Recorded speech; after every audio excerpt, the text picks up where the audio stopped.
بسم الله الرحمن الرحيم الحمد لله رب العالمين وأفضل الصلاة وأتم التسليم على سيدنا محمد وعلى آله وصحبه أجمعين. Assalamu alaikum wa rahmatullahi ta'ala wa barakatuh. We welcome you all to another session of the Black Imams Roundtable. I am Imam Amin Muhammad, the Imam of Masjid Muhammad in Atlantic City, joined with my two partners, Imam Faheem Lee from the Quba School and Islamic Center in Camden, New Jersey, and our Imam Genius, Imam Naeem Abdullah from Masjid Mu'min in Pittsburgh. And we are joined today with our beloved brothers in Islam, the beloved Imam who was just in Fort Lauderdale, Florida with us a few weeks ago, Imam Dawud Walid, and our beloved brother, Dr. Bilal Ware. And today, inshallah ta'ala, tonight, we're going to have an interesting dialogue and conversation about current events, historic matters, the situation of the Muslims, both globally, internationally, and domestically. And this conversation is for the purpose of educating our communities, which is the purpose of the Black Imams Roundtable. We are people-centered, or should I say, Kaumuna-centered, right? Our people-centered. And to us, that is extremely important because many things that exist, we do have input. It does affect us. And we should have our say as well as others have their say. And I don't think it would be robbery to say what we have to say is sometimes even more important, right? If not all the time, but let's be fair and say some of the time, what we have to say is much more important. And I think in this situation, I've spent the last week or two reflecting on these very issues and how they impacted our community particularly, you know, and we're looking for a way out for us as a community, especially as Muslims in North America. We have a lot of work to do.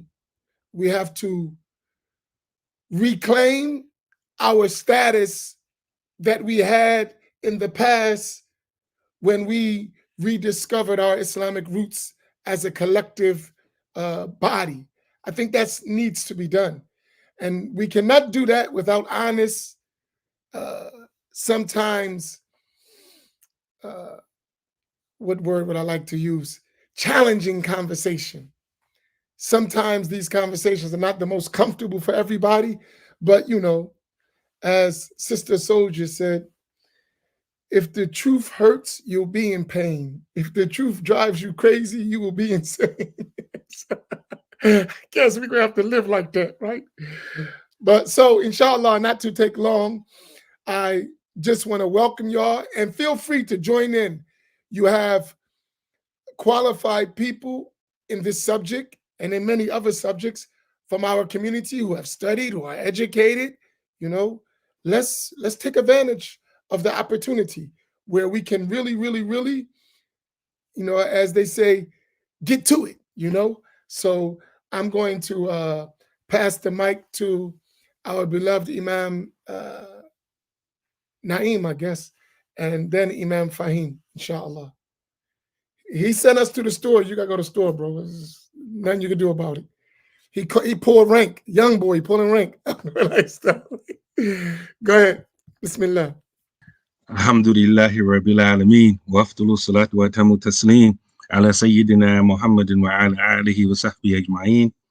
Wa radiyallahu ta'ala ana sadati tabi'in wa ulama al-amalin wa a'immatul arba'atul mujtahidin wa muqallidihim ila yawmiddin. Amma ba'd. Assalamu alaikum wa rahmatullahi wa barakatuh, everyone. Alhamdulillah.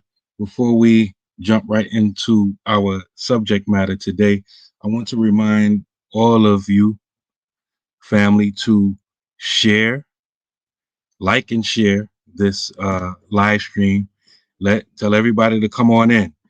You're about to get some valuable information. And, you know, I'm very excited. I'm very excited. I'm glad we have our, they've both been here before, but I feel like this is their first time here.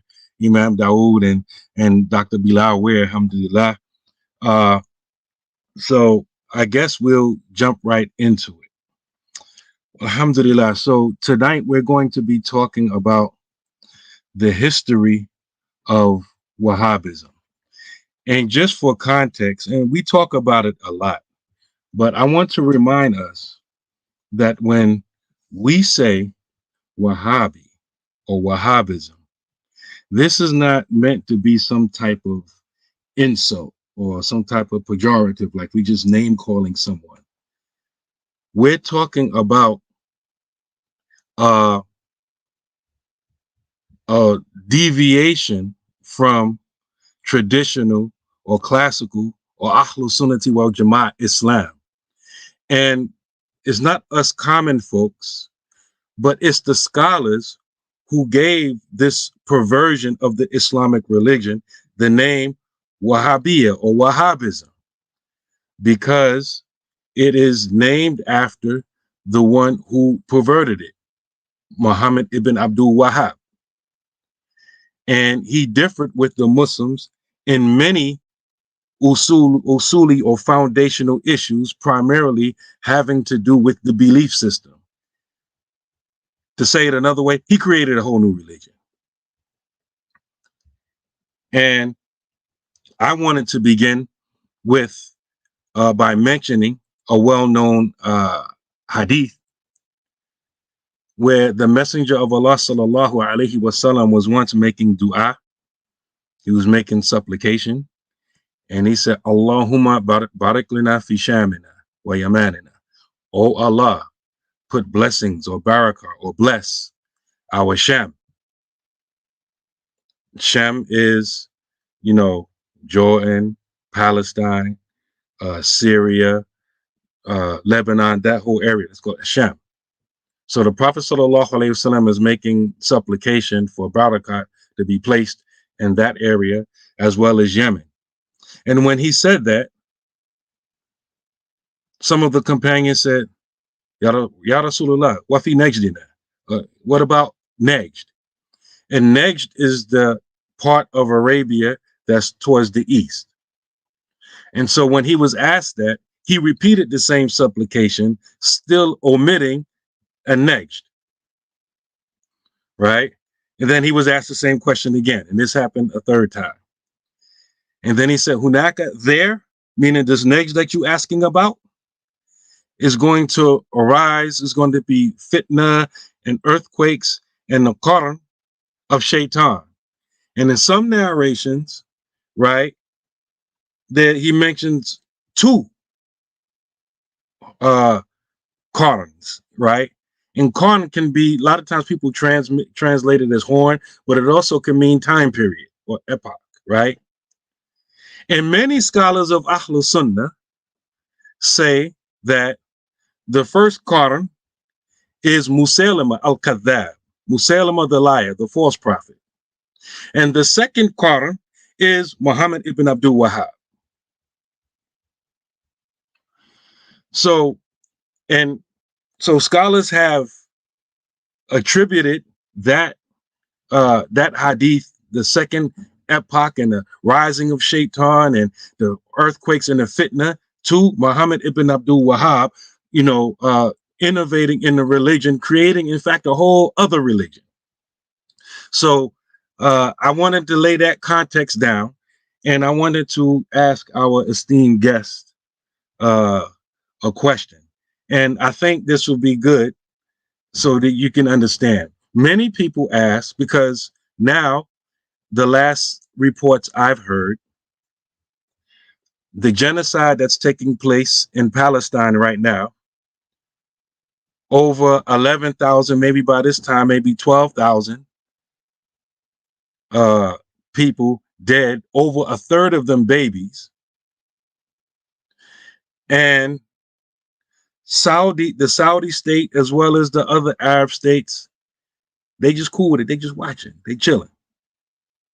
Why is that? Is there a historical reason that could explain why the Saudi Arab state, the Saudi Wahhabi state, is completely quiet with regards to the genocide that's happening in Palestine.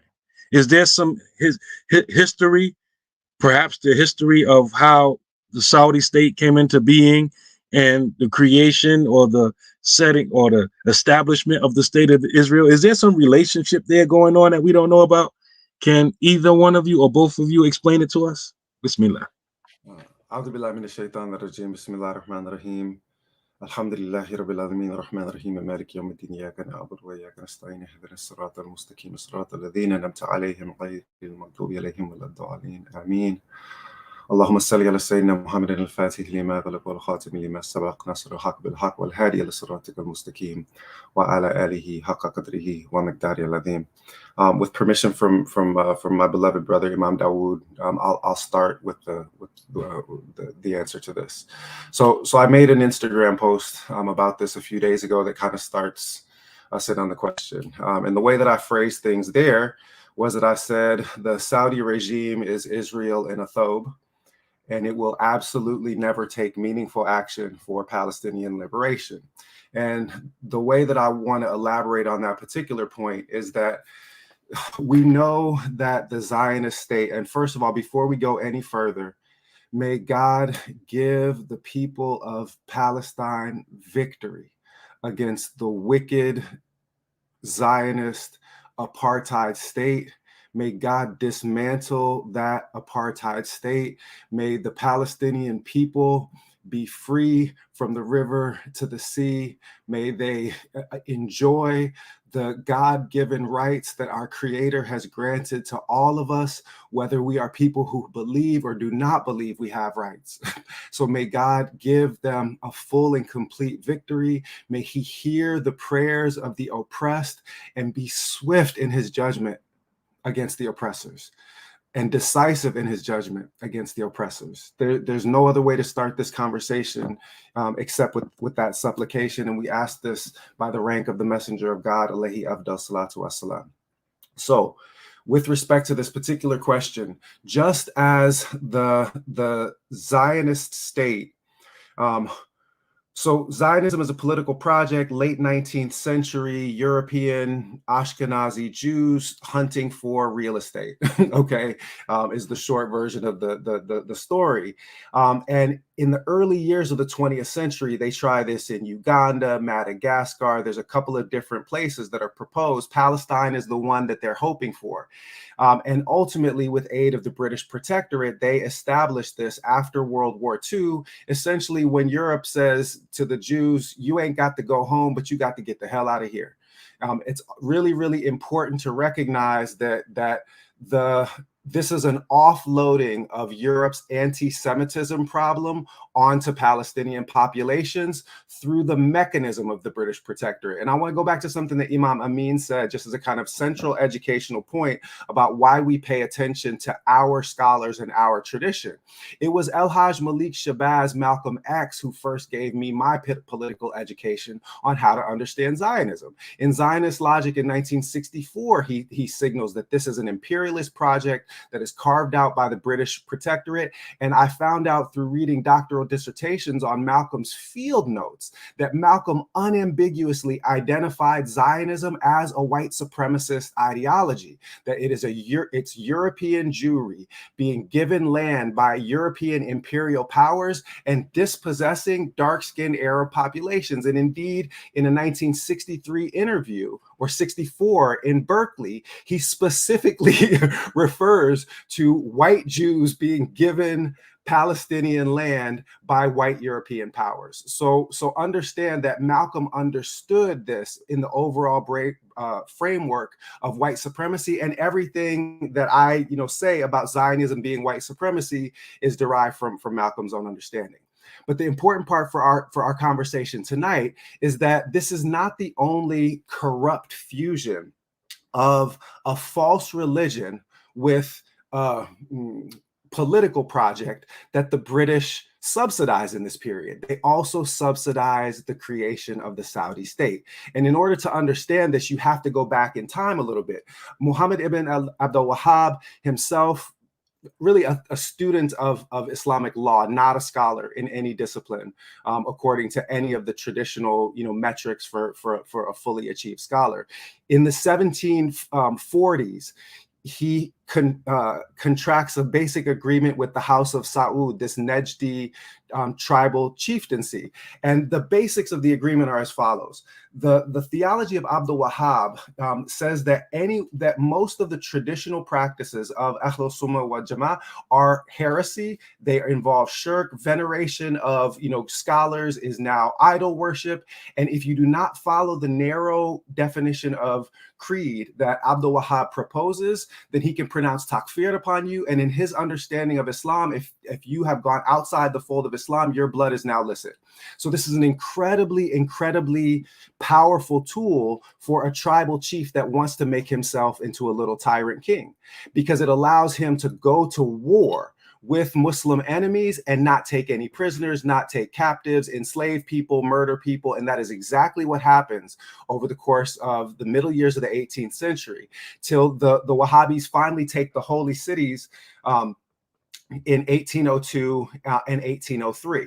Now, this is something that the Ottomans immediately respond to. Okay, and the House of Saud is driven from the holy cities within a decade, essentially, of them arriving there. It is going to be with British aid in the early years of the 20th century that they reestablish control over those places. And this is established really in the early years of the 1900s with help from the British Protectorate, and it is cemented essentially with the Protectorate engineered collapse of the Ottoman Empire. This is how the Saudi state comes to being. So literally, the Saudi state and Israel are themselves cousins, okay, genealogically, and they obey a very, very similar logic. Before I get, I want to say add one more thing to the conversation, because there's a lot to be said about this particular point, and I want to hear Imam Dawud contribution as well. But there's one thing that I want to make sure that I mention at this particular point in time. What was fascinating to me as a historian, and I document this in chapter 5 of my first book, The Walking Quran, is that I was sitting in literally, I remember the day, I'm going through microfiche in the French colonial archive in Aix-en-Provence in the south of France. And I'm reading these reports from the Bureau of Muslim Affairs. So this is the Muslim Affairs Office for all of French West Africa.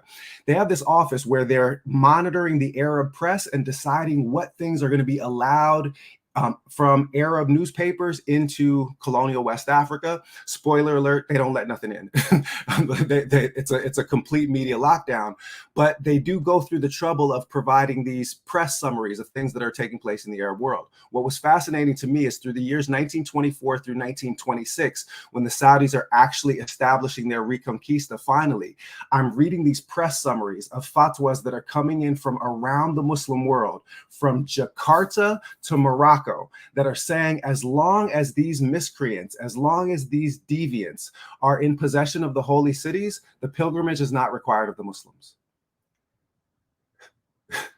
This was an opinion that's coming through over, and that's the book, chapter 5. And then there are some that say, as long as these deviants are in possession of the holy cities, the pilgrimage is forbidden to the Muslims. And we write this opinion in hopes that it will spur people to take action to remove them. So I just want you to just meditate on that. We're going to come back to this later, because I found out that there's actually precedent for this. Many of the scholars of the 18th century, 19th century wrote similar things about the Wahhabis, and we can get into that a little bit later on. But I just want to point out that in the 1920s, this sect was thought of as being as so heretical that they put the 5th pillar of Islam into abeyance. It's a conditional pillar, fair enough, but they put it into abeyance. But what happened in 1930? Petroleum is discovered in Saudi Arabia. And over the course of the middle years of the 20th century, the Saudi state starts to put a lot of scholars on payroll. And suddenly this sect that was understood as deviance, as heresy. They were, condemned for enslaving Muslims on the pilgrimage, for abuse of the Muslims on the pilgrimage. Scholars said that you're going to be exposed to their deviant ideology if you go, so you shouldn't go. All of these opinions were current opinions in the first Saudi conquest of the holy cities and in the second Saudi conquest of the holy cities. What changed is oil money essentially allowed them to purchase a veneer of Islamic legitimacy. And sadly, what's happened, in the past couple of generations is that a sect that was once thought of as being so heretical that it suspended the fifth pillar of Islam is now understood by some people to be a paragon of orthodoxy. And I think that this is precisely what scholars like Sidi al-Mukhtar al-Kunti or Ahmed ibn Idris were worried about. Right? That when people go and make pilgrimage and they see, they will come to associate the completion of the rites of the Hajj and the ziyarah to the Messenger of God, alayhi afdal salatu wassalam, with this heretical sect. So I'll lay that out as a kind of initial opening framing. We'll come back to why they've been so silent on Palestine, but that Israel, British protectorate, connection with the Saudis as a portion of it. And I would love to hear Imam Dawud's thoughts on this component as well.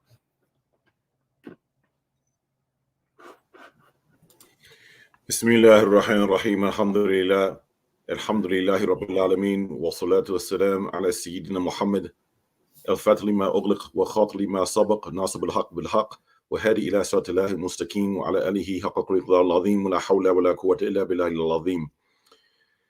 May Allah reward you, Sidi Bilal, for your presentation and your information.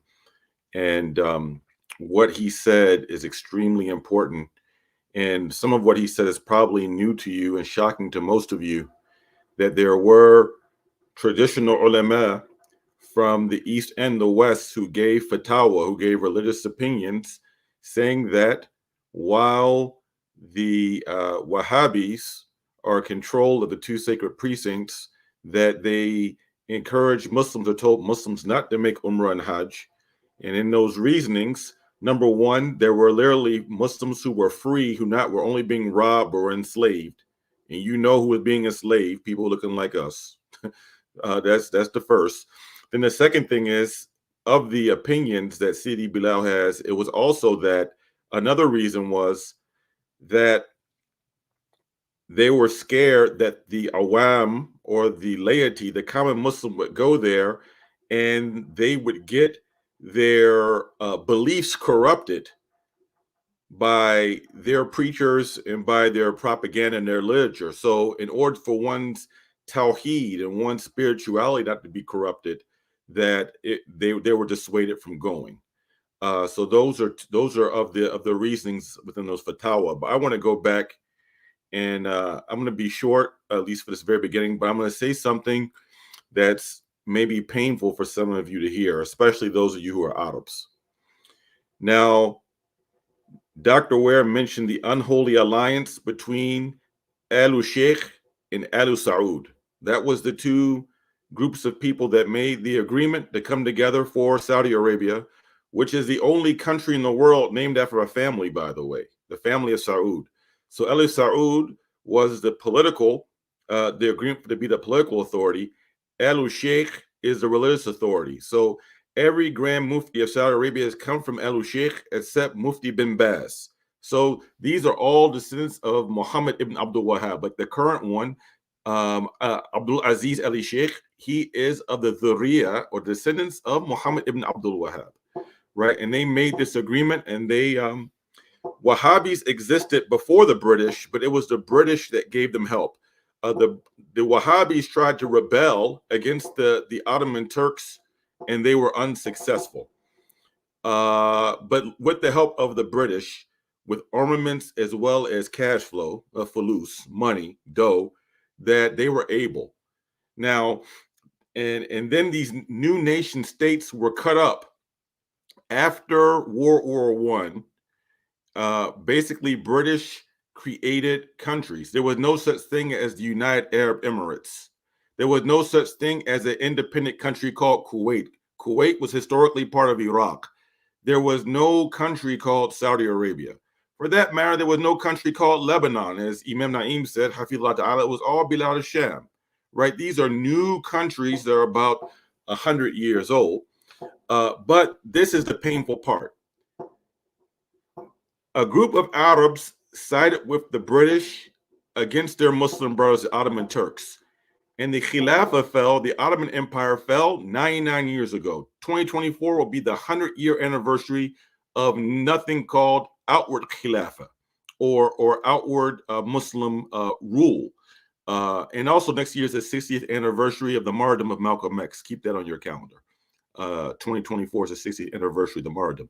Now, what's painful about this, a group of Arabs sided with the British against their own Muslim brothers, disobeying the commandments of Allah subhanahu wa ta'ala. And the British played this divide and conquer tactic, playing on Arab chauvinism or nationalism, even to the extent that some Arabs started saying that we were occupied by the Turks, like it was an occupation by the Turks. Now, what happened besides also establishment in Saudi Arabia? The Arabs fighting with the British took control of Palestine, which called it the British Protectorate of Palestine, right? They didn't hand that over for Arabs to rule. So then guess what? After World War II, and the British controlled that land, they turned it over, and that started the state of Israel. So Israeli Zionist illegal occupation of Palestine sadly is an unintended consequence of a group of Arabs committing treason against the Ummah, fighting with the British that let the British win to take Palestine, to then give it to the Zionist illegal occupying entity that then was the first Nakba, or the first catastrophe that ran them off their land. And now we have the second Nakba, right? This is the inconvenient truth, right? That in fact, Arabs fought with the white colonial settlers, disobeying the Quran, right? And then they did. Now, I want to mention another point why it's fresh on my mind, because some of you may say, well, what does this have to do with us in the United States of America? I want to fast forward a number of years. I want to fast forward to 1979. And I want to give you what is an Ahad report. If any of you study Hadith, it's not an Aziz report. This is a Ahad report. It's not a Mutawatir report. This is something I heard, who I am one person away from the person who said it, right? So I am the second Rajul in this story. Now, who I heard this story first was from Sheikh Ali Suleiman, who was one of our imams here. He's from Ghana, and he is one of the imams here. He was close to Dr. Khalid al-Mansour. May Allah have mercy upon his soul. Dr. Khalid al-Mansour had his PhD, but was also an attorney. He wrote a book called Betrayal of Another Name. You can look it up. He's an African-American Muslim who wrote this book. He more than one book. He's also used to talk about Zionism and neo-colonialism. This was a topic of his. You can look him up. He passed away in 2016. Anyway, short story. In 1979, what happened in 79 was the Iranian Revolution. And when the government was overthrown of the Shah and Khomeini came in power, he said neither East nor West, meaning that they were not going to align with the East, meaning the Soviet Union, nor the West, meaning the so-called Allied powers, meaning America and Britain. Neither East nor West. Now, at this particular time, we know that the Nation of Islam had ended basically in 1975. The Black Panther Party had basically fizzled out in many of the Black nationalist movements. When Khomeini came to Tehran from Paris, one of the first things he did was he told the university students, let the Black people go who are you're holding hostage. We don't have any problem with them. Their problem with America. Now, Dr. Khalid al-Mansour, who also had worked with the International Development Bank, he knew people in the White House in the Carter administration. And at the time, the NSA director was a guy named Zabinski. His daughter is Mika, who's like does Morning Joe show on MSNBC, right? He has a real thick accent. The Carter administration was scared that the revolutionary spirit of the Iranian Revolution would infect African-American people who just came out of the civil rights movement, in which activism had died down, that many African-Americans were coming to the Sunnah of Prophet Muhammad sallallahu alaihi wasallam. So it was a strategy to then have two things: allow Wahhabis to come to the United States of America to recruit, and then also to allow the sending of money to build schools, to establish Masjid, to fund Masjid, and even to help fund imams come to the United States of America. This started in 1980. So you will see that there were no Saudi-funded Islamic institutions in the United States of America prior to the Iranian Revolution. They came and started recruiting imams where? First in New Jersey. And I've actually heard one of the people talk about this publicly, how he got recruited in New Jersey. Then where? In Philadelphia. That's why Al-Wahhabiyya is so strong in the East Coast, in New Jersey and Philadelphia, because recruiters came to give people scholarships to send to Bilal al-Tawheed, Jamia al-Madina, where you start having some of the first du'at and preachers who were given full scholarships to go to the University of Medina State, not mentioning their names. We know some of them, right? And not to mention any names, but that's how actually that recruited. So this was by the blessing of the American government to let Al-Wahhabiyya come into the United States of America, to use it as kind of like a drug to take away the type of activism spirit, the revolutionary spirit of doing something in communities, cleaning things up. Because when you have a doctrine that says obey the leader at all costs, even if he's a criminal, that is even considered to be khuruj or revolt to even speak out against the leader, because that's what they say.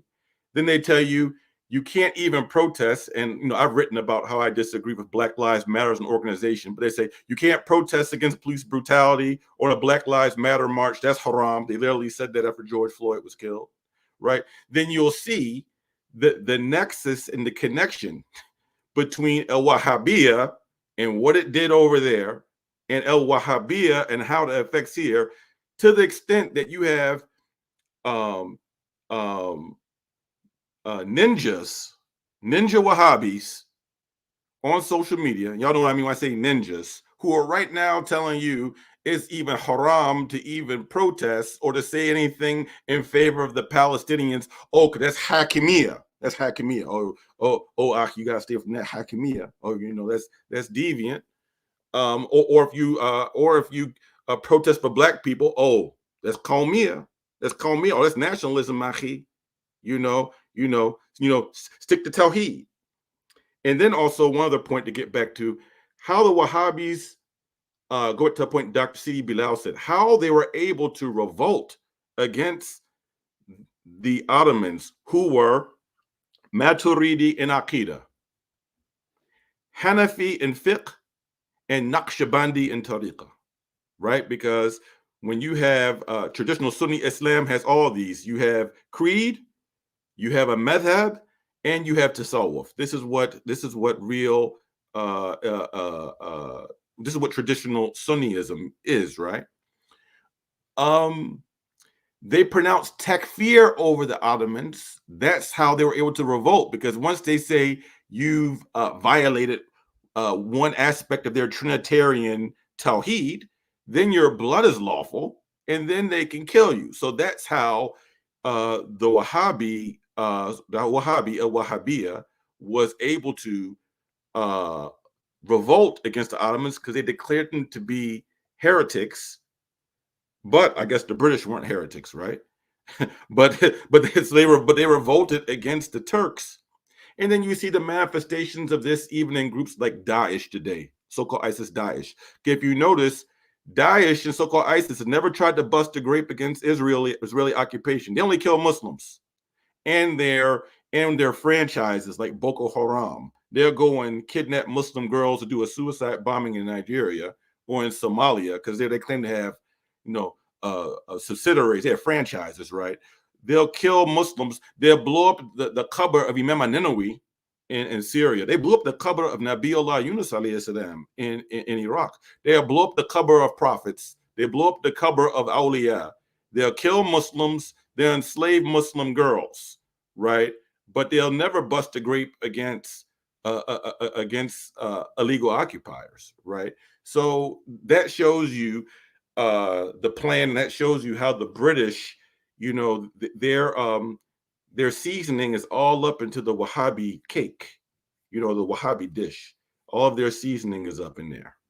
And I've spoken too long. I will stop with that. We're gonna alhamdulillah ask Imam Faheem to go. But before we do, I just want to kind of like sum up what you all said, because I know for a lot of us, you know, we haven't studied this history, so there's a lot of information coming at once. So I'll try to sum up what both of our beloved guests have said. Number one, as far as the state of Israel and the state of Saudi, the British is their daddy. That's their daddy. He gave birth to both of them. There were backdoor agreements prior to and during World War I. The Sykes-Picot Agreement, the Balfour Declaration, all designed promise these European Jews who are not Jews a homeland in, you know, in Palestine.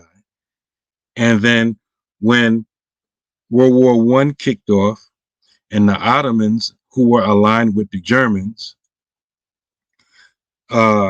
entered the war, the British had their contacts among the Arabs, as Imam Dawud said, and so they didn't follow the Muslim Khalifa's lead. They opposed the Khalifa, and Imam Dawud spoke to this greatly.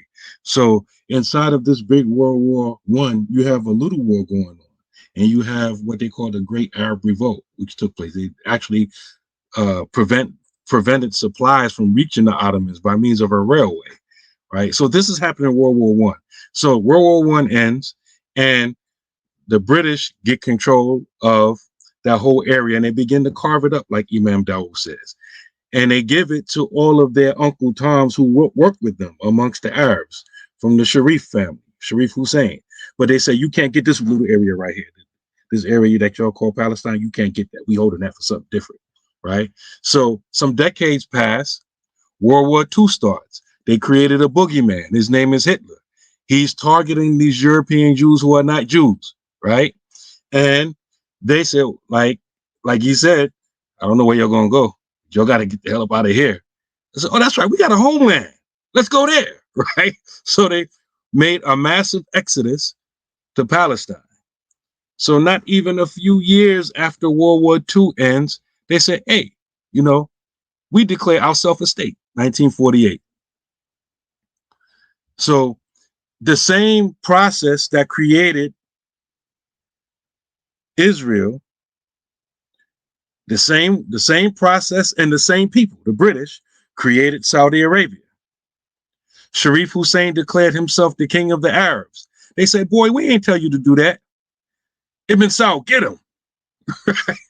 And so they had one Uncle Tom attack the other Uncle Tom, get him out of Arabia, and he now controls the Arabia, and they rebranded Saudi Arabia. So the British is the daddy of Israel and is the daddy of Saudi. And so I just wanted to clarify what they all said and simplify it. So, alhamdulillah. Imam Faheem. Assalamu alaikum wa rahmatullah. Bismillah wa salatu wa salamu ala rasulihi wa ala alihi wa sahbihi ajma'in wa man tabi'ahum bi ihsani ila yawm ad-din. My contribution to this conversation will be very, very, very, very, very, very light. But first, I want to remind all of you who joined us tonight, may Allah bless you. We appreciate you coming out and listening to us tonight. This is a very important topic. It's already been expounded upon and very, giving us a lot of drinks tonight, alhamdulillah. But we want to remind you all to make sure that you like and share on your platforms, and also Remember, when we talk about support, we are seeking your support as well. So let's try to reach our goal, inshallah ta'ala. We make a request for $500 per week, $10 per person. And we have, I'm thinking like over 70, 80 people online. Bada boom, bada bing. We can knock it out like that, inshallah. So please make sure you make your donation. May Allah subhanahu wa ta'ala double and multiply your reward. Amin. And again, we thank you all for joining us in tonight. So my approach would just be, because as Imam Dawud just kind of, what's the clean way I could say? He just kind of defecated on New Jersey, man. You know, I'm a Jersey born and bred, you know. Now I got to move now, man. I can't. So like where we are located, there's a big concentration, as you all know, of these Salafi, Wahhabi, Athari, whatever name they change themselves to now. And so our approach is, since we're bombarded with it and surrounded with it, you know, we're like we're definitely the minority. And so one of the approaches that we try to do is make sure we try to teach the regular people who are, you know, just unaware of a lot of this stuff. Because as they bombard them with slogans of Quran and Sunnah and returning to the Salaf and the ulama and all of these things, they never teach them history. And the history they teach them is so watered down and so romanticized that many of them are not even going to look into it, you know. And I just want to go through a few things just for our listening audience and those who might, you know, listen afterwards.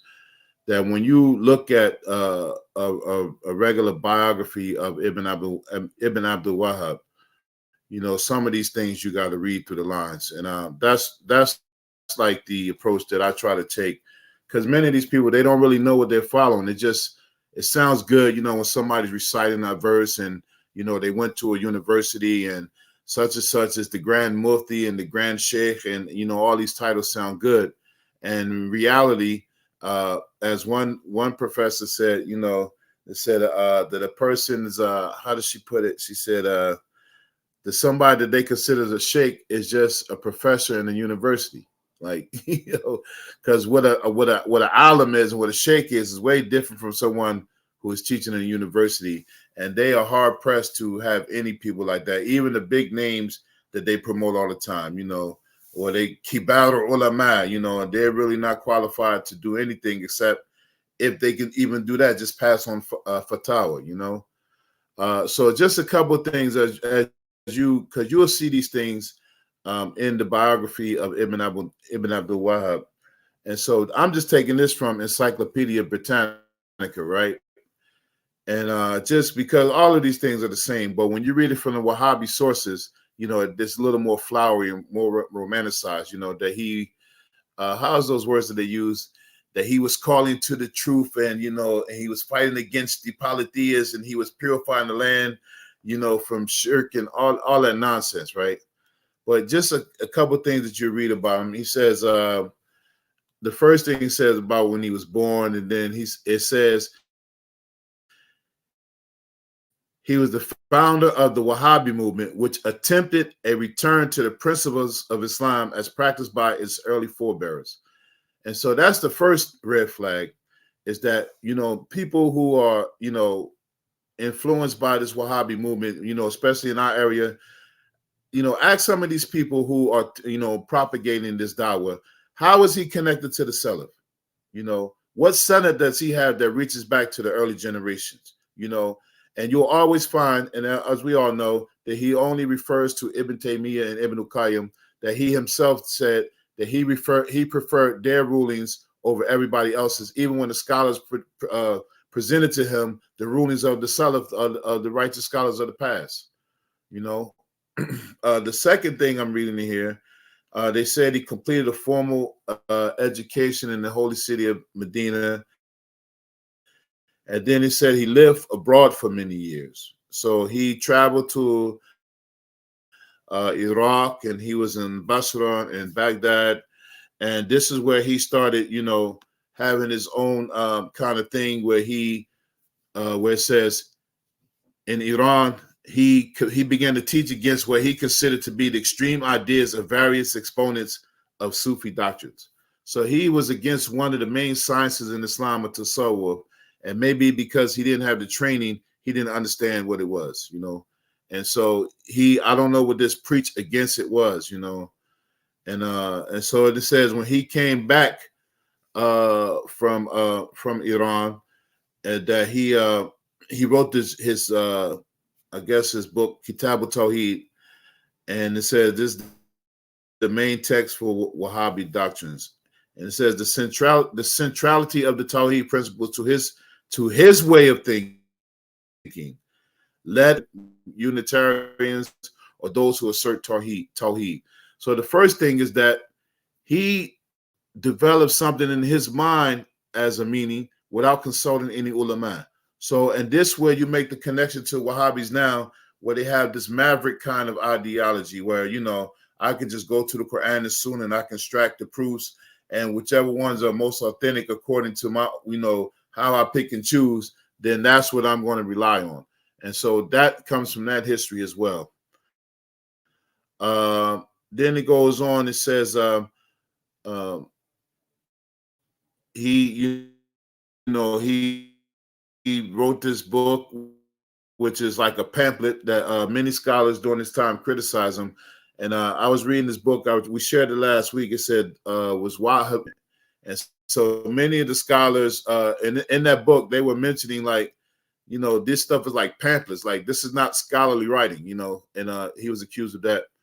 And so then here in the next it says that he rejected sources of doctrine, usul al-fiqh, apart from the Quran and Sunnah, right?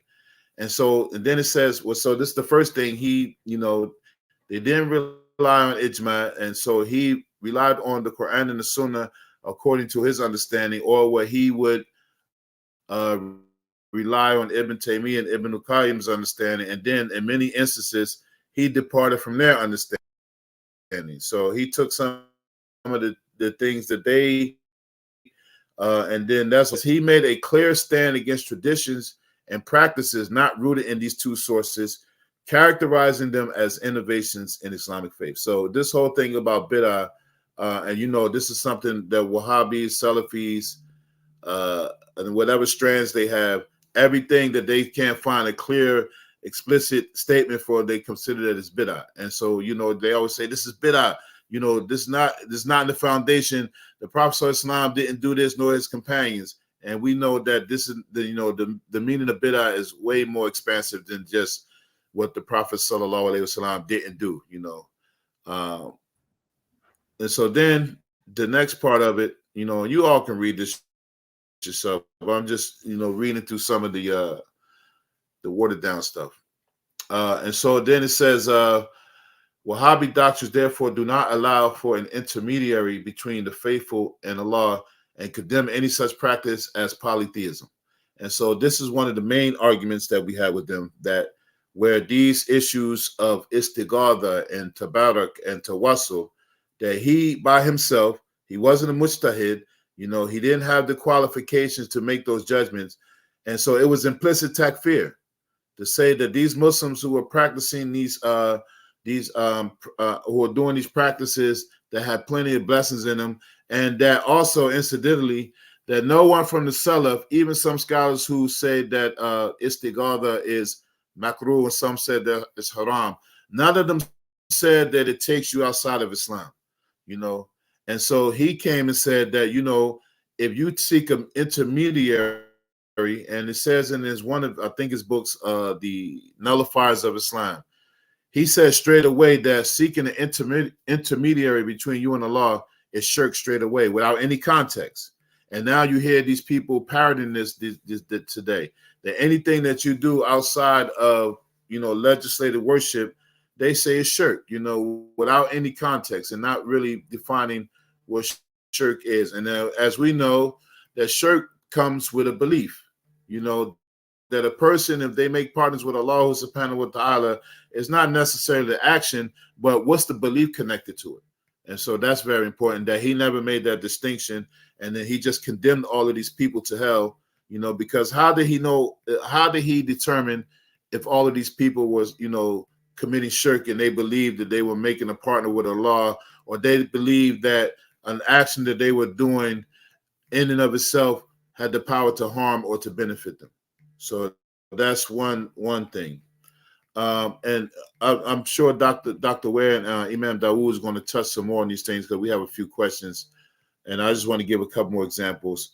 And so then it says when he started preaching, a couple of the cities that he went to, he was expelled from, and then he actually waited till his father passed away before he really started doing his open, doctrine. So why was he expelled? Because he was a troublemaker, and you can find many of these people who follow this doctrine.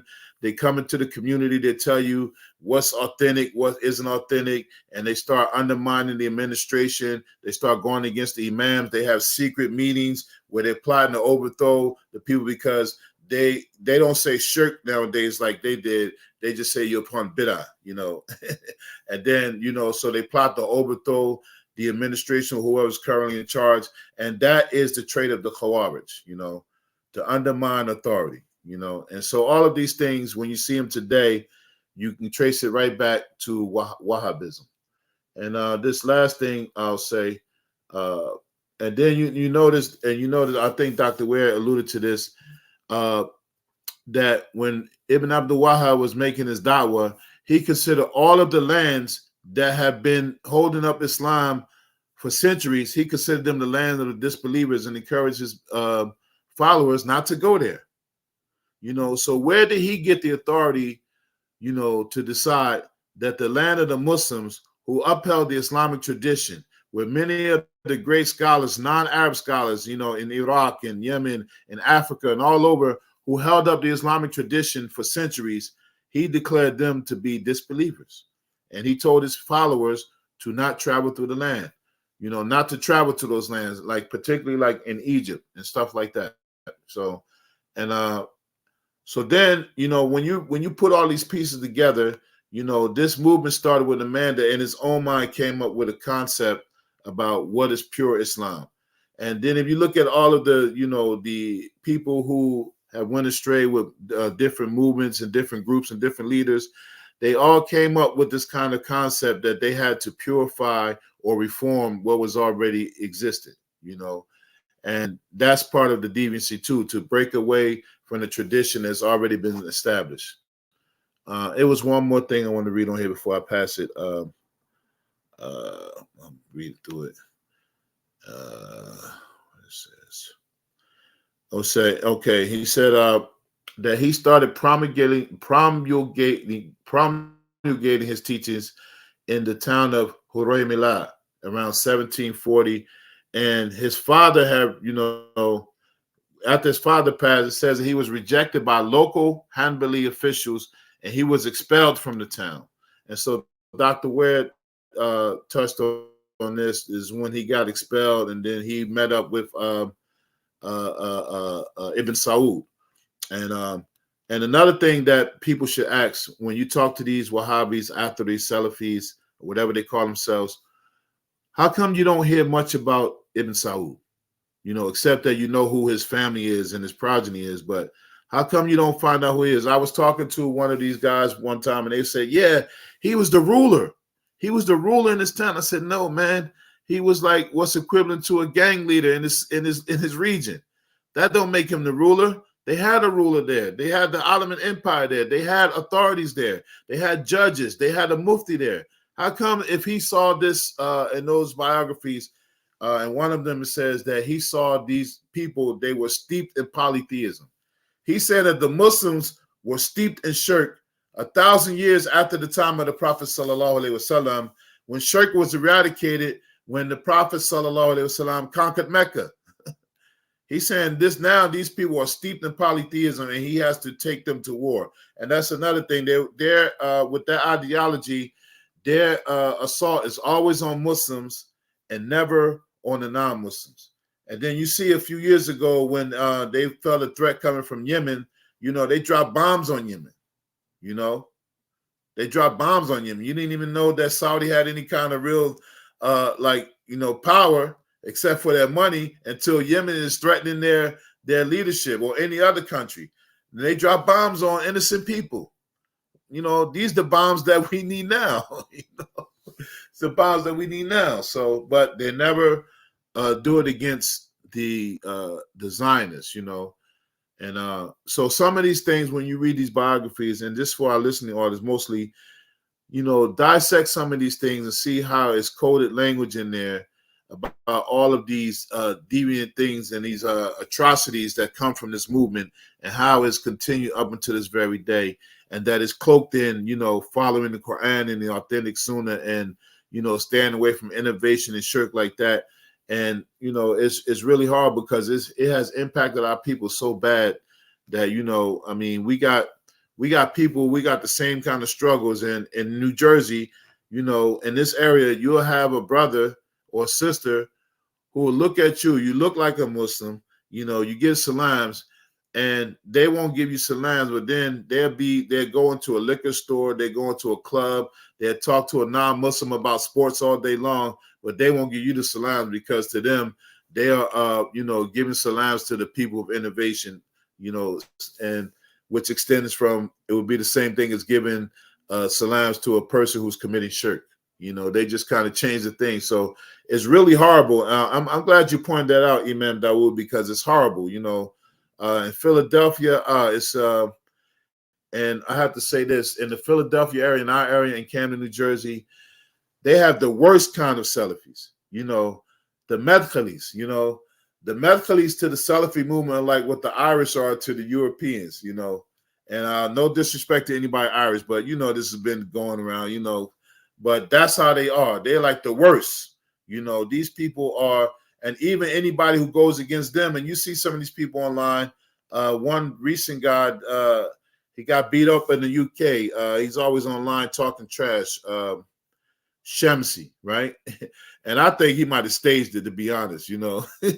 So he got beat up online, and now, you know, all of his Medkhali friends are running to his help, like, oh, the honor of the Muslim. No, you're talking trash. You said that the people of Philistine don't know correct Aqidah, that they have all these practices of shirk, and they deserve what's happening to them. You know, and other people have said these things because they have the wrong Aqidah. This is why Allah is doing this to them. And now, where was you should have had the Iman of those Palestinians when them dudes jumped you. You know what I mean? When they whipped your ass, where was you fighting that, man? All that tough talk online. And you couldn't hold off 3 dudes? Come on, man. All right, I'm going to get hot in here, so let me relax now. I'm going to pass it on. So who got it next? You, Imam Amin? Yeah, Bismillah ar-Rahman ar-Rahim. Alhamdulillahi Rabbil Alameen. Wassalatu wassalamu ala Rasulillah. Let me say something. Don't waste this good opportunity. Education is valuable. We like entertainment. Entertainment is great. But as a people, we've been steeped in entertainment while education passed us by, and people took education, got us occupied, stuck in entertainment, and used education to subjugate us. Be very careful about this issue. The Wahhabi movement, as we've discovered here, and is a historic and global fact, has 2 facets to it that were highlighted, but I want to make sure we're paying attention.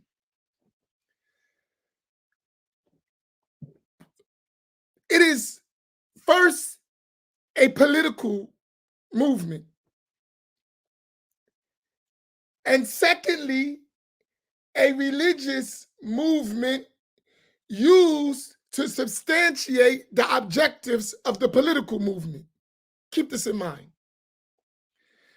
So when Dr. Bilal and Imam Dawud mentioned about the Saudi kingdom and the British as a political aspect and their objective to how they were used to destroy the Khilafah al-Uthmaniyya, and with the help of the British, they were a part of that. remember, to legitimize Al Saud, they needed Al Sheikh to this day. I want you to pay attention because he gave Al Saud is the family of Muhammad ibn Saud. That is the political side of this equation, which has its own objective: domination. And trust me, if you look at the Zionists, they playing puppy games if the Wahhabiyya had their stuff. What you would see from them if they had that kind of power, that kind of support, man, that stuff would be light. If you study history and see what they did with a little bit of weapons, imagine if they had that kind of money and power and influence to do what the Zionists can do. It would be devastating. So that's from one side. To justify that political objective and that dominance, they needed a religious philosophy, because who are they dealing with? Muslims. You got to remember, when Muhammad ibn Abdul Wahhab comes, that's at the height of Islamic scholarship in Mecca and Medina. You're talking about ulama. And that's one thing. Many of us, by not having a sanid, chains of transmission, we don't realize who were the scholars during that time, and their rank and their level and their knowledge. Humongous. We still had Hufaz in that time, people who memorized over 100,000 hadith with their chains of narration, that from different parts of the world that met in Mecca and Medina. So when they make this call of the Saud family wanting to rule Arabia, and they use the doctrine of Muhammad ibn Abdul Wahhab to spread, to make all of the Muslims, not only in Mecca and Medina, in the whole world, kuffar. This is very important. All of y'all are not Muslim. You are Quburiyun wa Mushrikun, grave worshippers and idol worshippers, polytheists. That's the call of A'immatul Da'wah, the Imams of the Da'wah of Muhammad ibn Abdul Wahhab. Not in the past, to this day. Why do I say that? The game has been run on us. Many of us don't know their authorities. And Imam Dawud pointed this out very clearly when he mentioned Al Saud and Al Sheikh. These are the authorities in Saudi Arabia. Everybody we talking to is watered down version of the doctrine. So when it comes to our communities, and since we're being honest, in these cities, these black people that were exported or imported to Saudi Arabia and educated and then exported back to America, to the inner cities, all of those people studied official Saudi Arabian government doctrine. So they have the name Salafiyya, but it is the doctrine of Al-Wahhabiyya. And their sheikhs, the ones who authorize all of their instruction, are official government scholars, ruled by Al Saud or Al Sheikh. This is very important to understand, because as it gets watered down, you won't recognize what is being said. So those same things that was happening in the early 19th century and in the 18th century, that doctrine hasn't changed. The same people who are teaching are their children. The Mufti of Saudi Arabia is the great-great-great-great-grandson of Muhammad ibn Abdul Wahhab. The sheikhs that are in Riyadh are the children of Muhammad ibn Abdul Wahhab and their students. The rulers are the sons of Muhammad and grandsons of Muhammad ibn Saud. That has not changed.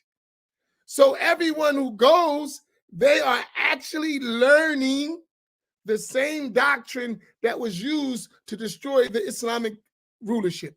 The same doctrine. It hasn't changed. So if we're going to deal with truth, it's like in our countries, and I'm going to close with this because this is an important aspect. Our country, which we can talk about easily, would like us to forget that there were natives here before they got here. So now that they conquered those natives, annihilated them, got rid of them, the same thing the Saud family with the Wahhabi doctrine did to all the Muslims in Hijaz and the surrounding areas, they changed the narrative. Now they became the authorities, and their doctrine became the doctrine of Islam, which Dr. Bilal said those scholars were fearing. And it happened in Africa, in America, all around the world, in India, Pakistan, Bangladesh. That doctrine has been imported all around the world. To now, they even claim Ahl Sunnati wal Jama'ah as they are Ahl Sunnah. And the original, in that time, go back to the time of Muhammad ibn Abdul Wahhab, when the scholars define Ahl Sunnati wal Jama'ah, hum al-Asha'ira wal Maturidiyya, wa Ahl al-Madhahib al-Arba'a. They are the Ash'aris and the Maturidis and those who followed the four schools, and they were Ahl Tasawwuf. So everything they considered shirk and kufr and bid'ah, all the Muslims around the world collectively were doing that. So it wasn't against one person. It was against the whole ummah of Sayyidina Muhammad sallallahu alaihi wasallam. And terms and stages are very important to understand, because today we're trying to be friends with someone who is your vowed enemy. This is a mistake. In other words, you're trying to say, how can we get along when I don't want to get along with you? I want to execute you and take your property. There's a difference. There's a big, but since I can't do that, let me tolerate you. I remember when I was in Medina years ago, and they were saying, those Saudi scholars from Al Sheikh and Al Saud, that our da'wah is not complete till we get that idol out of the Prophet's mosque. What do you think they were talking about? Till we get that idol out the masjid of the Prophet. You know that idol is? Him, sallallahu alaihi wasallam. Abu Bakr and Umar. That's something to think about.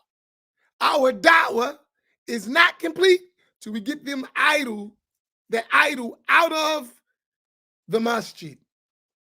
So when we all go to Medina, we're going to see the Prophet sallallahu alaihi wasallam and visit him and make salat and salam and seek tabarruk. They're saying, y'all worshiping graves, and we need to get this idol out of here. La hawla wa la quwwata illa billah. So even the dead are not safe, not the living or the dead. So when you look at what's going on in Palestine, you can get an idea, if these people ever get power, what's going to be going on in the Muslim world. If you notice, you've never seen a terrorist who wasn't carrying a Wahhabi doctrine. Think about that. Every terrorist that they discover, or terrorist group or individual, his influence are the books of Muhammad ibn Abdul Wahhab. And these are the very books that are in the prisons of the United States in our community. These are the very books that are being taught in our masajid, and we remain silent. So I think when we talk about these issues, we need to cover all of it, the political aspect, as well as the religious aspect, and how that socially affects us. And so I'll shoot a question to y'all quickly in relation to that. and that is what were the positions of classically trained ulama regarding Wahhabism, and we can slash that Salafiyya in our time now, and the Saudis. What were the position of, now we're going to look at this globally and historically, from that time all the way up to our time around the world. And I'll pass that to you, Dr. Bilal, inshallah. Inshallah. Alhamdulillah, there's so much that's been said of value that I want to respond to, but I'm going to try to be concise and respond to the question. So Ahmed ibn Idris, one of the great North African Sufis of the 19th century, in that first Saudi conquest, actually arranged for a series of public debates with the Wahhabi scholars, wherein he would just sort of run laps around them, you know. And he wrote about this experience. He said, "They are miserable wretches that are bound inflexibly to the externalities of the law. But they know lots of little small details about the externalities of the law, and they try to use these to accuse all of their opponents of heresy." So he basically said their madhab, their methodology is takfir. They don't have another aim in their ideological construction of Islam, except to make everyone that doesn't follow their position specifically disbelievers. So to go straight to your point, and this is what was, you know, so concerning for many of the classically trained scholars, right? Sidi al-Mukhtar al-Kunti discouraged his students from making Hajj. Some say he forbade his students from making Hajj. This comes in the doctoral thesis of Abdulaziz Batran, who did a study of Sidi al-Mukhtar al-Kunti, recently published posthumously in an English translation from his Arabic writings on him. And this was a principal concern, is that you are bound to be infected by this takfiri doctrine if you move in these circles of people. So to get right to the point about your terrorism and the terrorist point that you made, ISIS, documented, was going around asking people, where is God? Asking believing Muslims, where is God?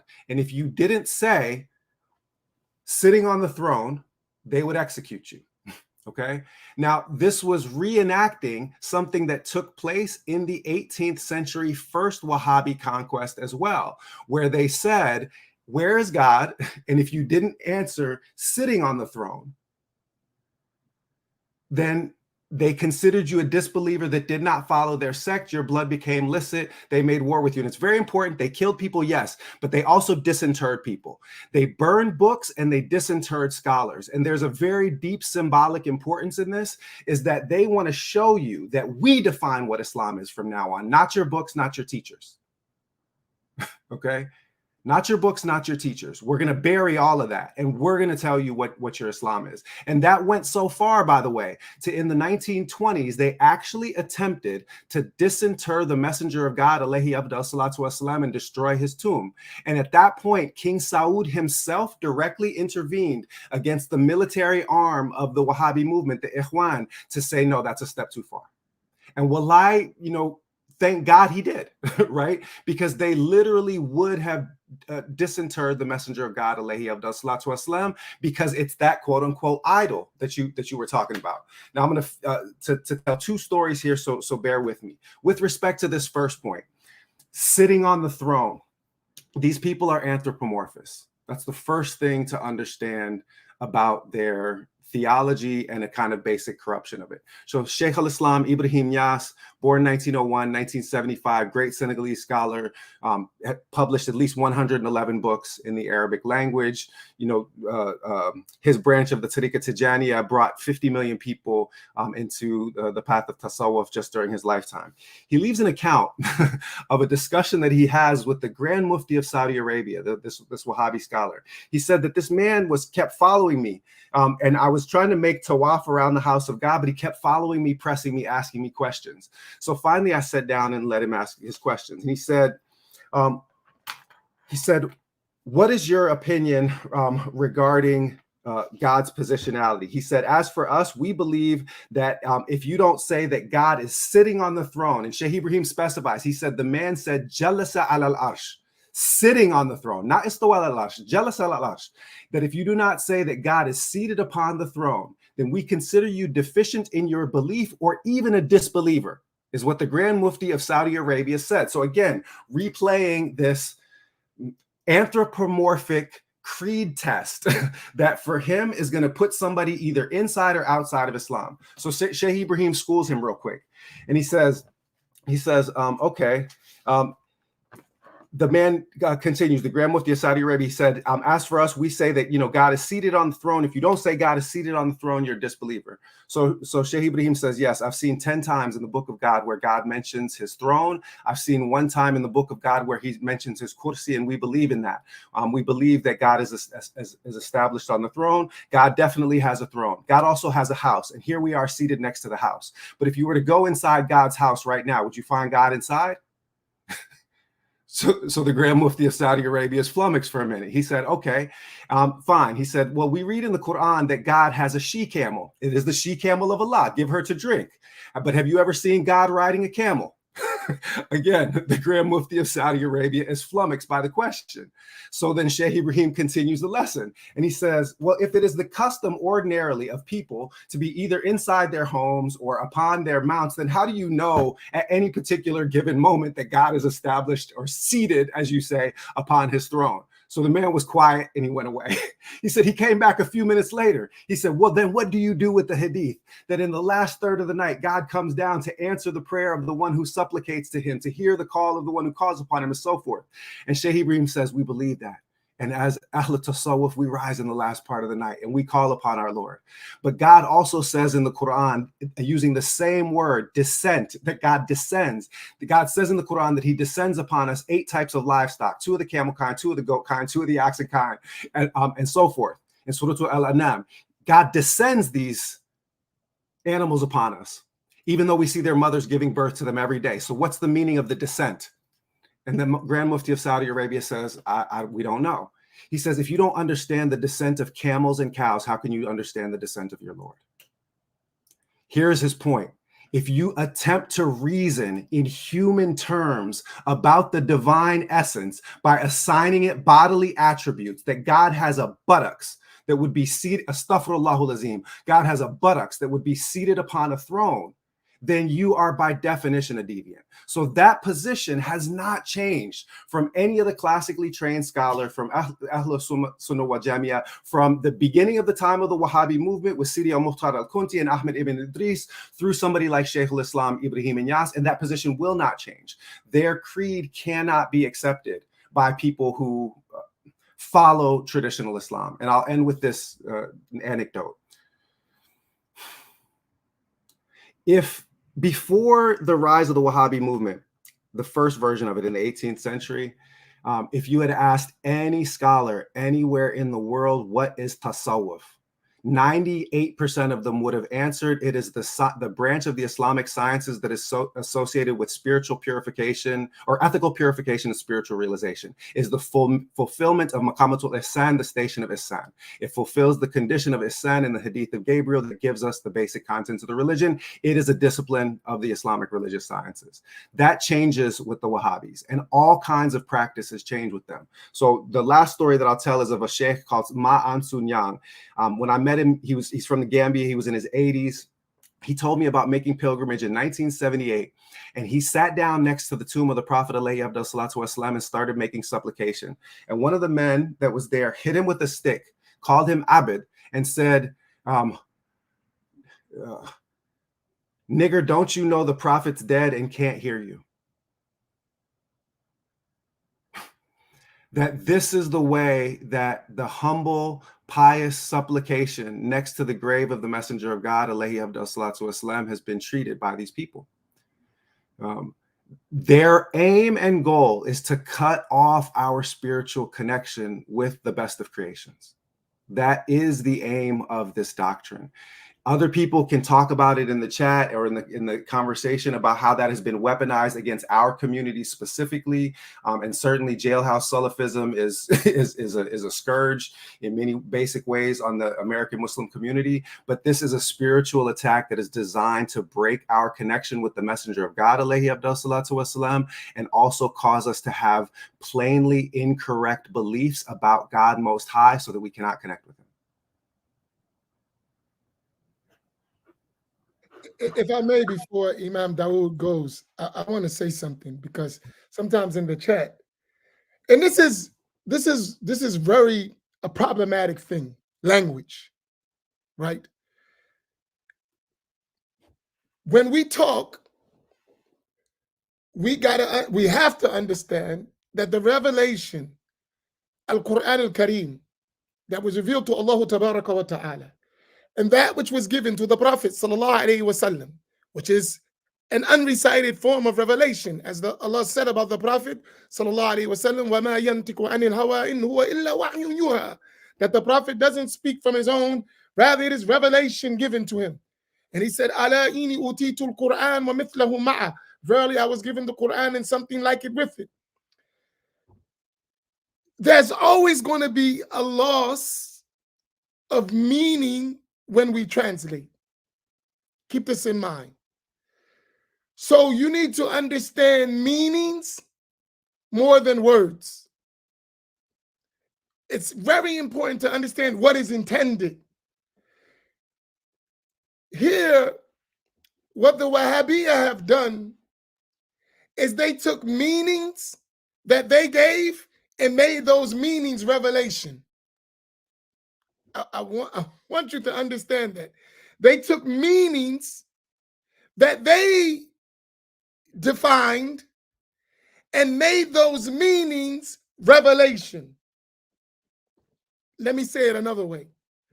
Allah says this, we understand this, so that's what Allah meant.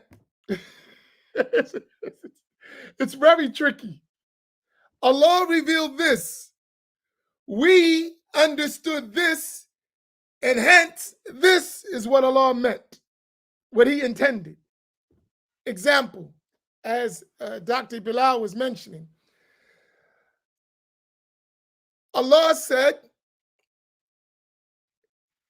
Ar-Rahmanu ala al-arsh istawa, in one verse, for instance. Thumma istawa ila as-sama, right? In another verse. The word istawa has meanings in Arabic. If you study Arabic dictionaries, Arabic lexicons, up to 14 or more meanings for one verb, istawa. They understood he sat. That's what they understood. Or he rose above. Or he settled. Or he established literally. Or they'll say haqiqatan. Or bidatihi, with himself. That's what they understood.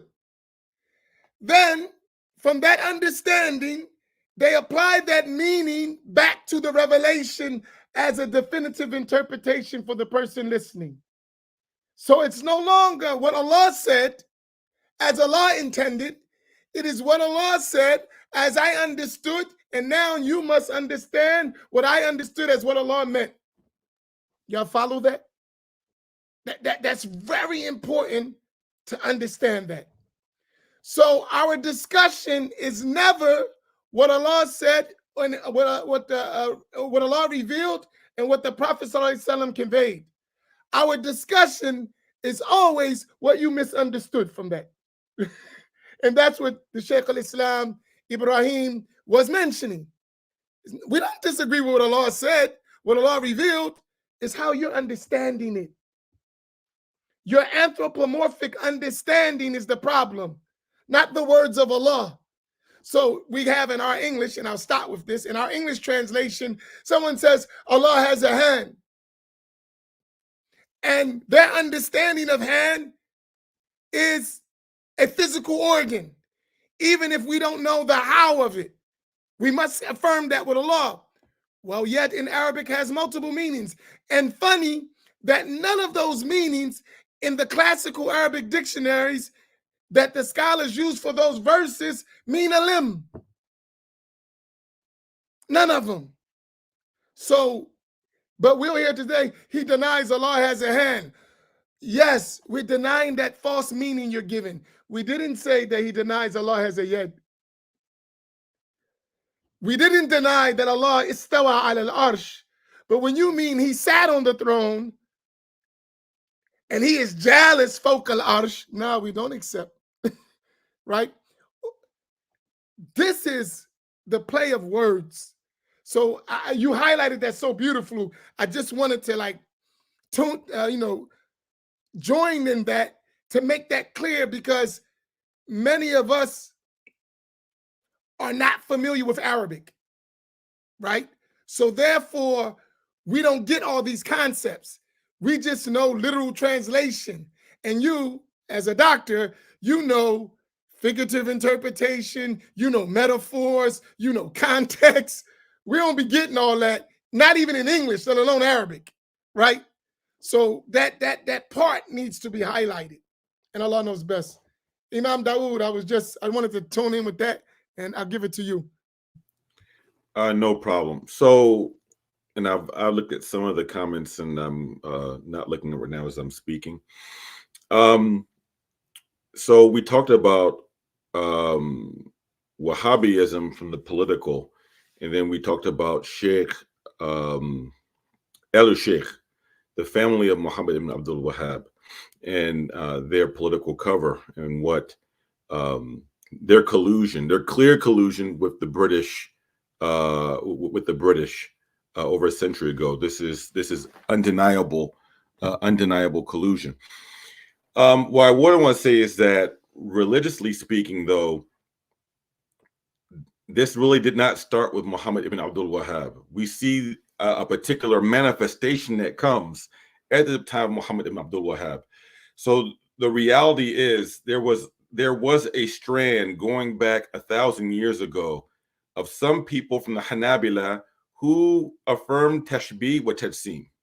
This is undeniable. Hence, the Fudulal Hanabila, such as Sheikh Ibn Aqil, his student Ibn al-Jawzi, came back to actually refute some of those people who were calling themselves Hanbali, that had brought in issues of tashbih and tajsim.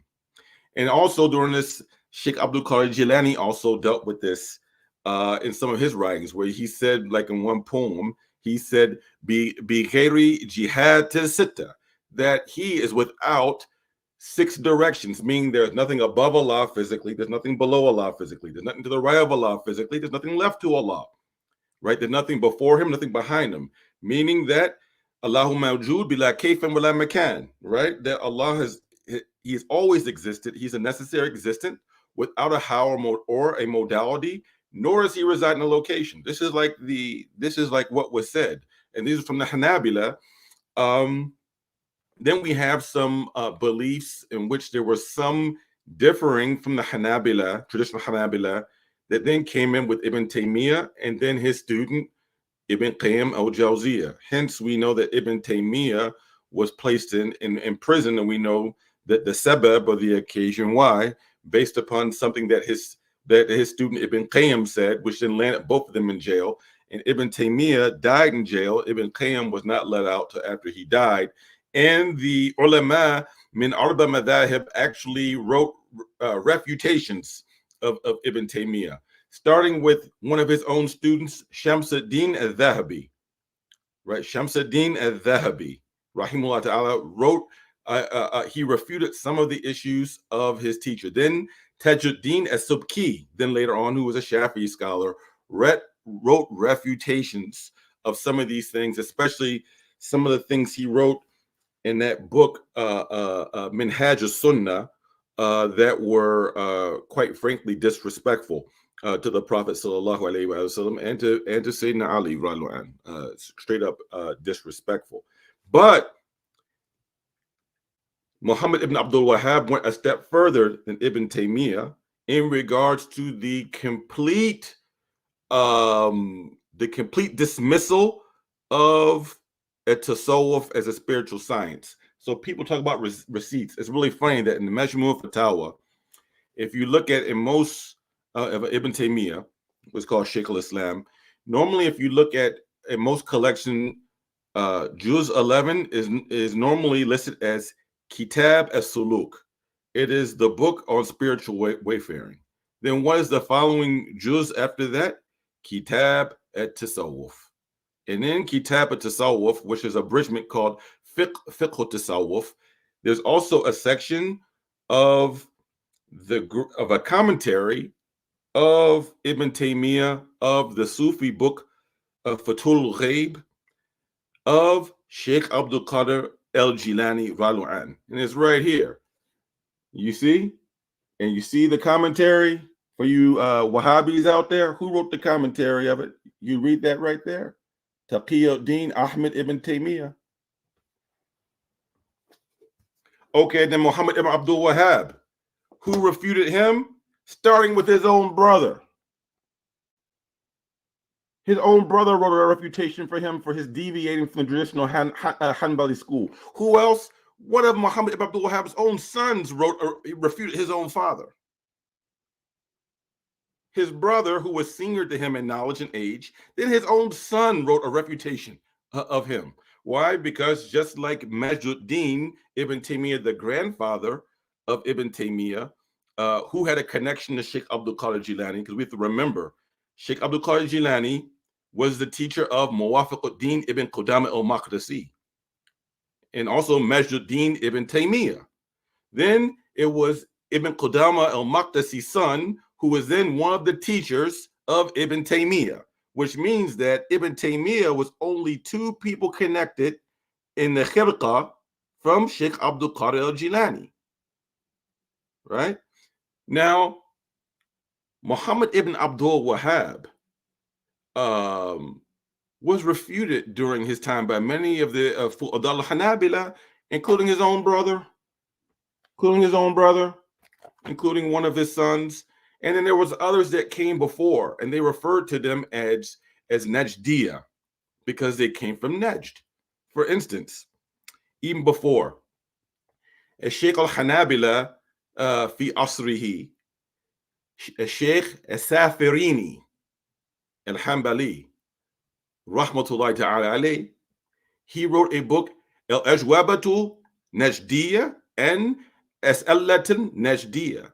He wrote answers to the question, answers for the people of Najd, for questions of the people of Najd, in which he was responding to certain things that were brought forward that were problematic, that were brought in which the traditional Hanabila had differed, starting with who? With Ibn Taymiyyah, Ibn Qayyim, right? So really before the term Wahhabiyya, there's a term Najdiyya, and even Dr. Yasir Qadi, who says he left the Salafi movement, he talked about, gave a lecture about the 3 stages of Najdi Dawah. He was using the term Najdiyya. Why was he using the term Najdiyya? Because they were Hanabila, they were traditional Hanbalis, who were trying to purify Madhab Hanbali from the deviance in Aqidah that was brought in by some people who claimed to be Minal Hanabila, right? Minal Hanabila. Right, and we can go, we could go further. So I don't want to take too long, but what is the connection going back to the modern day political situation, right? If you can declare a whole group of Muslims to be deviants, or a whole group of Muslims to be other than on proper Islam, then you feel no ghaira, or you feel no honor or vigilance to want to protect them if you feel like they're not on the proper methodology. They're Quburiyin or Gaza, or those Ghazawi people commit shirk anyway, because the Prophet's father, sallallahu alaihi wasallam, Abdullah, is buried there, his qabr is there, and people go and they give salam to the father of Rasul. Oh, and then he wasn't a mu'min, him and his mother died on kufr in the fire. This is what these people say. La hawla la quwwata illa billahi al-azim. Woe to the person who would ever say the Prophet's parents are in or in Jahannam. What type of Muslim is that? We don't even know where we're going. much less you talking about the honorable father and the honorable mother of Al-Habib al-Mustafa, sallallahu alayhi wa ala alihi wa sahbihi sallam, right? So there's a lot of, this is where it ties into the political implications. But again, we go back 99 years to the fall of Al-Khilafatu Uthmaniyya, and then before then, that grand betrayal in which it started off first with the Sharif, who was Sunni, but was tied into this whole Arab nationalism thing that fought against the Khilafah, and then Alu Sheikh and Alu Saud in cahoots with the British, fighting against the Khilafah, violating the Quran, declaring fellow Muslim brothers and sisters to be Kuburiyin, to be Mushrikeen, grave worshippers. Therefore, their blood's halal for the uprising. You know, because you're as Sunnis, al-khuruj al-hakim is dissuaded, right? So how do you give religious cover from revolt against the political authority? And say, oh, they're not Muslims, they're polytheists, they're grave worshippers. Therefore, you can revolt against them and kill them. And we know what they did in Mecca, where Muslims and ulama were slaughtered. The Wahhabis went in there and slaughtered them, just as the army of Yazid and Muawiyah during the second generation went and killed companions and children of companions and violated Muslim women. Right, they violate the daughters of the Sahaba. This is written down. This is a fact. This is in history books. They did no different than what Yazid's army did.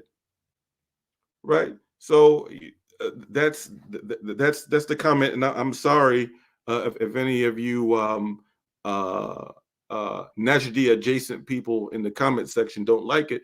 But these are facts. We have receipts on these things. Not making things up. Imam Dawud, can I just jump in, because I'm going to have to get off to pray in just a moment, but I want to underline and underscore what you just said, that this distancing oneself from other Muslims supposedly because of their deviant beliefs as a pretext for not protecting them is really, really crucial. And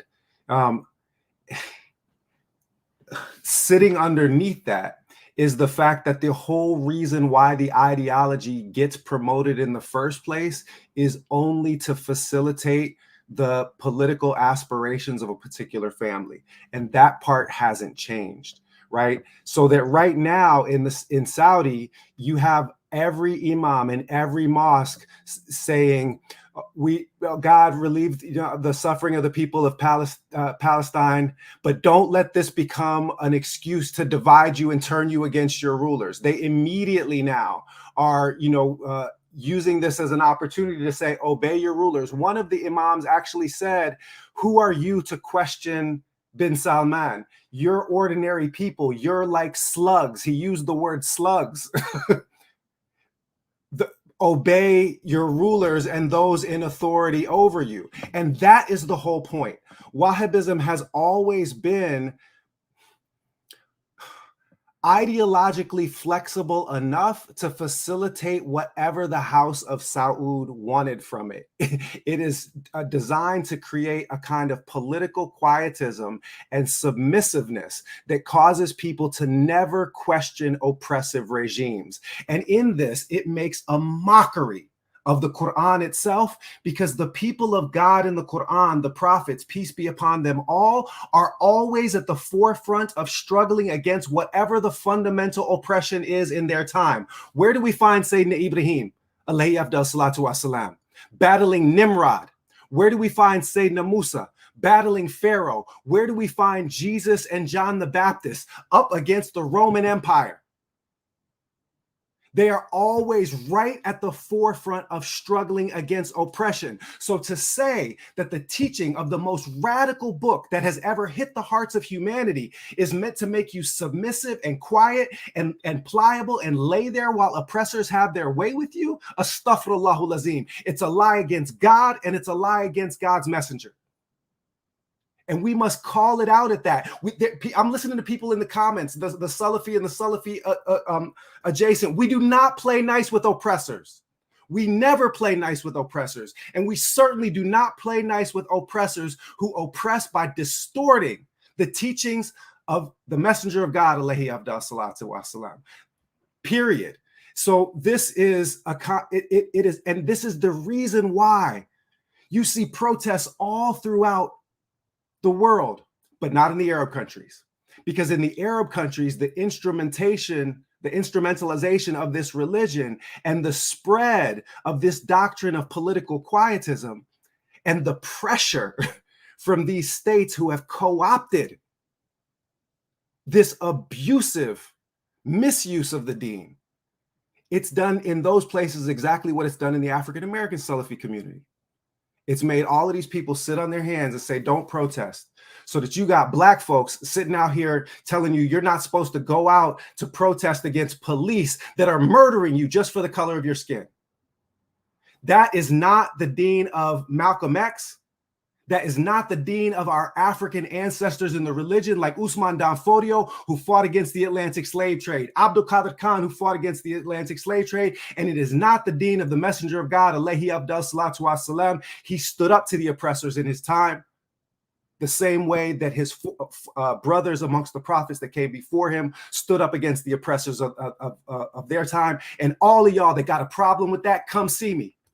Because I'll say that every single day of the week, every day that ends in a Y, that is the deen. The deen is designed to uproot internal oppressors and external oppressors.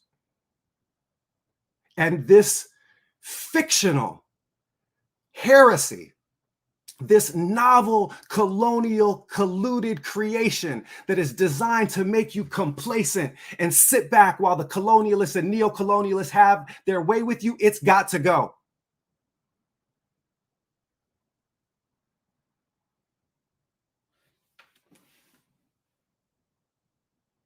That's it. That's all I had to say. Welcome to the Black Imams Roundtable, where we don't hold punches. So I'm getting ready to start a little fitna. I hope y'all, so whoever don't want no fitna, exit stage left, right? Because I have a question since we talked about something. And I don't do the Facebook hiding or the YouTube hiding. I have a serious question. I've been wondering this because we talked about Hanbali, Wahhabi, Salafi, Athari, right? And I have a serious question. Education is important. Jack Brown, are you Jonathan Brown? Don't hide. If you're Jonathan Brown, please let me know. I don't know Jack Brown, but I heard of Jonathan Brown. I got a serious question for you. Are you Jonathan Brown? Just curious.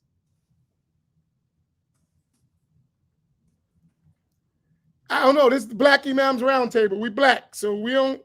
Oh, no, brother? Okay. All right. Are you Hanbali? You're in London? Okay. I wanted to say two things about this. All right. I just wanted to know because I had a question for you if that was you. But it's not you? Okay, good.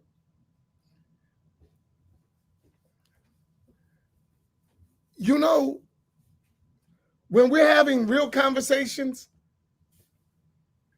sometimes we don't want to deal with the real issue, right? When we're talking about Hanbali, Athari, Wahhabi, Salafi, sometimes they could be different and sometimes they could be exactly the same thing. And you should clarify that when we're talking because things can get conflated when you don't do that. So the Hanbali, when it's convenient, he will be Wahhabi. When it's not convenient, he's Hanbali. The Athari, when it's convenient, he will be Wahhabi. When it's not convenient, he's Athari. The Salafi, when it's convenient, will be Wahhabi. When it's not convenient, not Wahhabi. As for Ahl Sunnati wal Jama'ah, we are Ash'ariyya and Maturidiyya all the time. We never change. We never change. And that's important. Because And I'm going to say this. I said I'm going to start a little trouble because I would like us to be honest. Our people can't afford to be fooled. So sometimes decorum leads to distortion.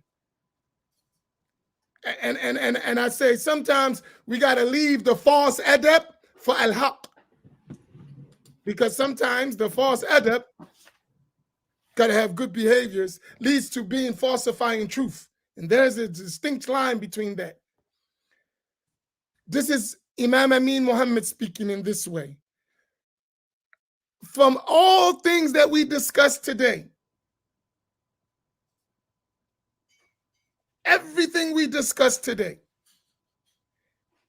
I still see the effects of Wahhabism and its doctrine in creed still existing in men like Dr. Yasir Qadhi. I know the guys with politics who got to get their funding, they can't speak the truth. No one funds me, no one pays my bills. I'm going to say it. He still has that same doctrine we're talking about. If you tone it down, if you lighten it, it ain't going to help us until you tell the truth. That's reality. If you're telling me that things that the Muslim Ummah have been upon globally and historically, that they are people of innovation, that they are committing a haram, that they are doing a shirk, but so long as they didn't believe that it's shirk, we're not going to call you kafir, but it is shirk. You play those games with someone else. Muslims don't worship other than Allah subhanahu wa ta'ala. Ahl tasawwuf don't worship other than Allah tabaraka wa ta'ala. And the jama'ah of the Muslims, Ahl sunnati wal jama'ah, have been doing that since the time of the Prophet sallallahu alayhi wa sallam ila yawmina hadha. From the time of the Prophet to our day now. So this false ideology of, the majority of the scholars consider this haram. What majority? What majority are you talking about? What silent majority, globally or historically, said that? Because we don't know them. In Africa, in Bilad al-Sham, in Hijaz, in Iraq, in the subcontinent, in China, Russia, everywhere where there was bodies of Muslims, Malaysia, Indonesia, travel around the world, this is the practice of Muslims who are Ahl Sunnati wal Jama'ah. So we don't want to let that go. And that's the same thing with us in our community. This new thing, if Salafi is that, I'm not Salafi. You still got the Salafi Wahhabi belief. I don't care what you call it. Same stuff. So it's being played among our black people in our communities. Because Rabi al-Madkhali kicked all of y'all off the minhaj, don't cancel y'all Wahhabism because he don't say y'all not following the leaders. We know and to use Imam Dawud's adjective, but the Black Roundtable, we use the real words. But for your sake, I'm not going to say it. We still got Islamic house ninjas too, And they're of the House of Saud, following the House of Saud. And they're still spreading the doctrine of the House of Saud that they got from Muhammad ibn Abdul Wahhab, who he got from Ibn Taymiyyah and Ibn Qayyim al-Jawziyah. It's the same stuff. Some a little fanatic, some a little passive, the same idea. It hasn't changed. And that idea directly contradicts what Ahl-Sunnati wal Jama'ah has been upon from every century since the time of the Messenger of Allah in every generation. This has been the practice of the Muslims. We make at-tawassul. We make al-istighatha. We do visiting of the graves. We make at-tabarruk by the awliya and the salihin. None of the great scholars The majority of the great scholars, al-Jama'ah, Jamhur al-Ummah, the ulama of this ummah have been like that. Check your receipts. Generation to generation to generation, all over the world. Our asanid that are unbroken to these great masters, they don't lie.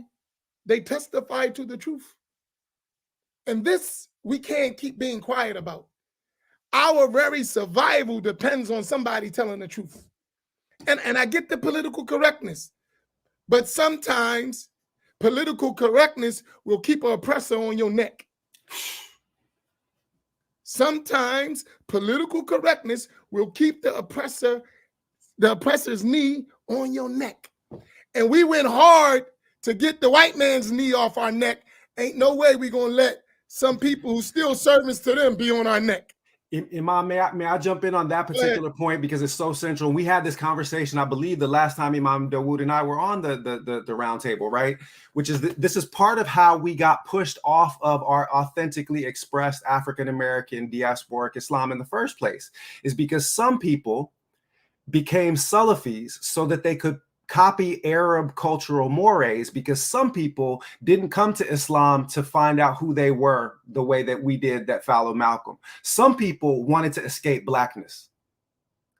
Some people are intentionally fleeing from their blackness and trying to put on the garb of another society because of a deeply internalized inferiority complex. And that has caused them to be complicit with Salafism. As I've said many times, Elhaj Malik Shabazz, Malcolm X said the problem with the Negro is that if he sees a black man selling ice and a white man selling ice, he's going to think that the white man's ice is colder. And the problem with the black Muslim is that if he sees a Negro selling Islam and an Arab selling Islam, he's going to think the Arab's Islam is colder.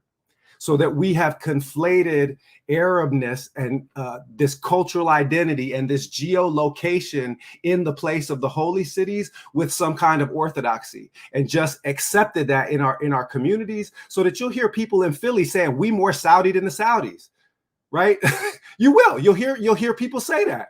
You know, and it's like, you know, who is that to look up to? Like, what is your, you know, understanding, you know, that you would put yourself in that kind of position of mimicry and not even interrogate, you know, the Islam of your African ancestors. And I want to make one, sorry to be like an academic about this technical point. All of these people, when they are saying kitab wa sunnah, they actually don't mean kitab wa sunnah. They mean kitab and hadith. And hadith and sunnah are not the same thing.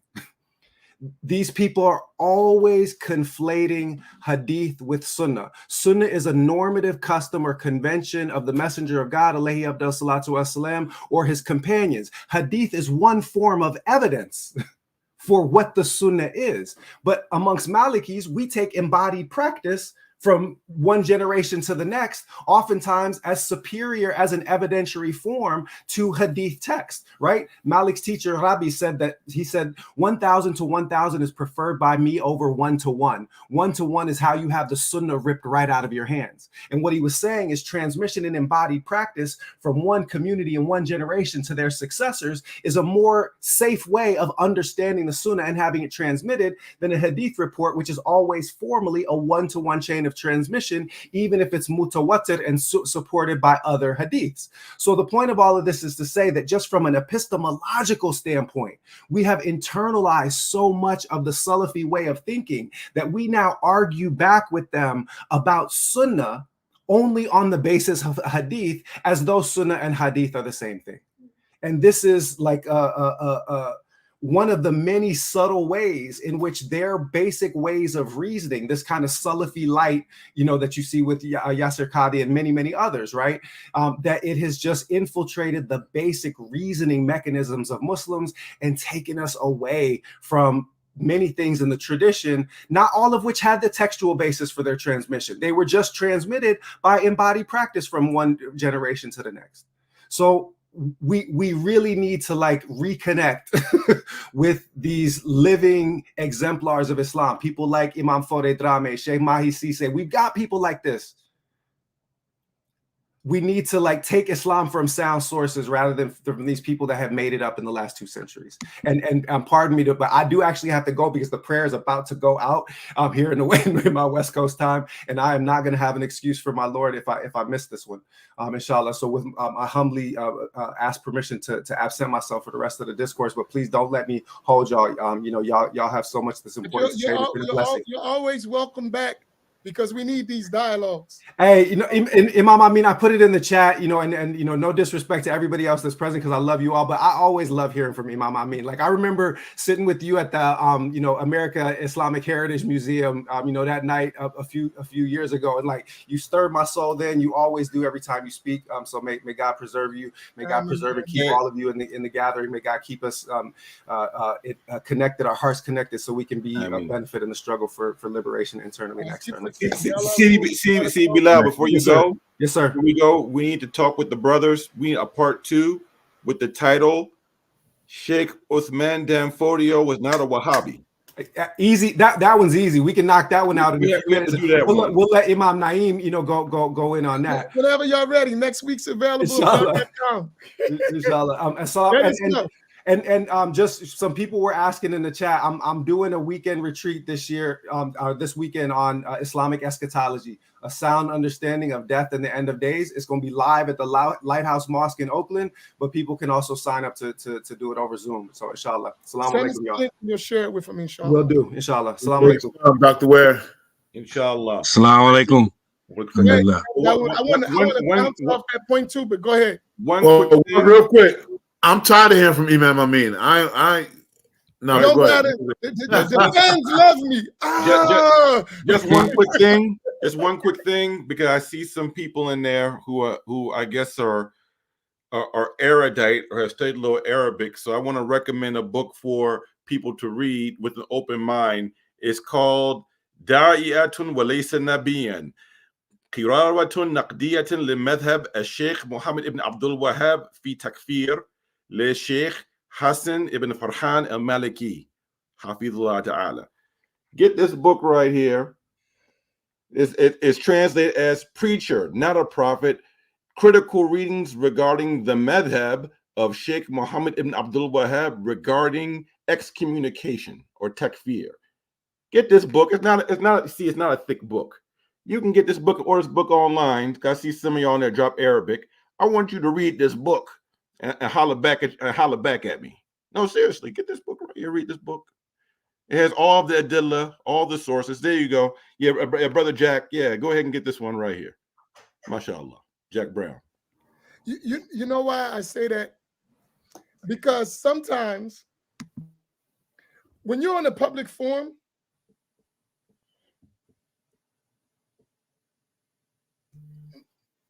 you can be mistaken when you're talking. And sometimes people be in the comments that could actually add context and things to the conversation, but scared of their own shadow. Like that happens, right? So I'm like, listen, I'm not your enemy. We're not your enemy. So if we're having a real conversation, because this is what I believe. I don't believe a lot of us intentionally want to be misguided. I don't believe that. Even the Wahhabi dude who I believe is just sometimes all what we working with, right? And if we have the real information, a lot of things will be clear. Because, for instance, I watch the so-called Salafi people, Wahhabis. They call themselves Salafi. Let's give them that, right? They who studied overseas. I'm not talking about the guy who didn't study. I'm talking about the dude, he's graduate from the University of Medina. He sat in the circles of all these sheikhs. Man, you're not stupid. You know what they say, right? Like, but when you come to us, you act like you don't know that, right? So you'll try to twist it and have your own version of Salafiyah. Say that. This is my version. But these guys, my teachers, these are Wahhabis, man. Really, right? Like, right? So, because when we say it, if I say Wahhabi, oh, man, there you go with the bad manners, name calling. If I say Al-Wahhabiyya, not Ahl-Sunnah, people get offended by that. They're not Ahl-Sunnati wal Jama'ah. And then you have some passive manipulator like Fulan, the son of Fulan, for instance. He says, I don't believe that, I don't follow Wahhabism, and I don't believe we're all. Then you got to do total renunciation then, right? Because in their stuff, your scholars, those who you look up to, the kibar ulama, they're not like you. They straightforward with their stuff. Give you an example.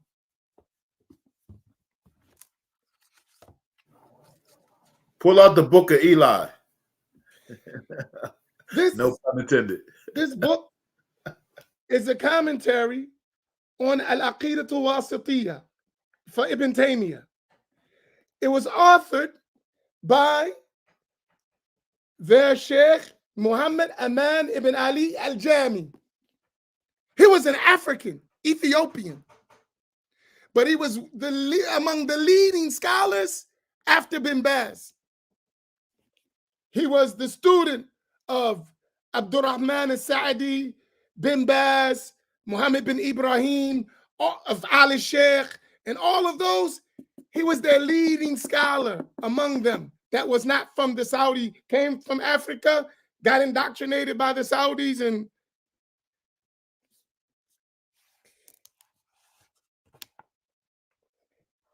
he's talking on page 65 of volume 1.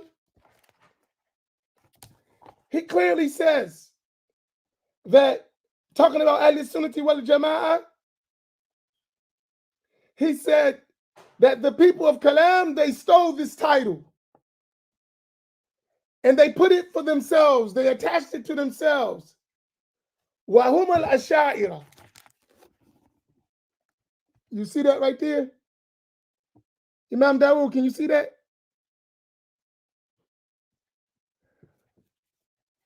You see where he put that there? Wahum al-Asha'ira? It's the second line. Right? Imam Dawud broke out the Fred Sanford glasses in the drawer. Did you see Imam Dawud? Right? Listen what he says right after that. He said, فَكَذِّبُوا لَيْسُوا بِصَادِقِينَ الْأَشَاعِرَةِ لَيْسُوا أَهْلِ السُّنَّةِ وَالْجَمَاعَةِ لَيْسُوا أَهْلِ السُّنَّةِ وَالْجَمَاعَةِ. Right there. He ain't stutter. So this is your great leading imam, to the point that when they spoke of him, like Al-Albani, they mentioned him, Rabi al-Madkhali, as the standard scholars. Bin Baz and all of them praise these people. They don't even consider you. They consider you people of deviation who gonna go to hell. That's how they look at you. So the guy who come and act like, we all, it ain't like that. Yes, your teachers tell you. Then you got to denounce your teachers. You must say your teachers were wrong. You got to be honest. If we're going to have a real talk, right? That's like just saying, and this is equivalent. They use that idea to consider them idol worshippers and grave worshippers. That's what they're talking about. Shirk al-Akbar, the great shirk. Why are we acting like that's not the case? But when we see the result of it, you try to disavow yourself from the same thing you're propagating. I don't think we should let that fly. I think we need to be a little honest here. So if we're going to have a real discussion,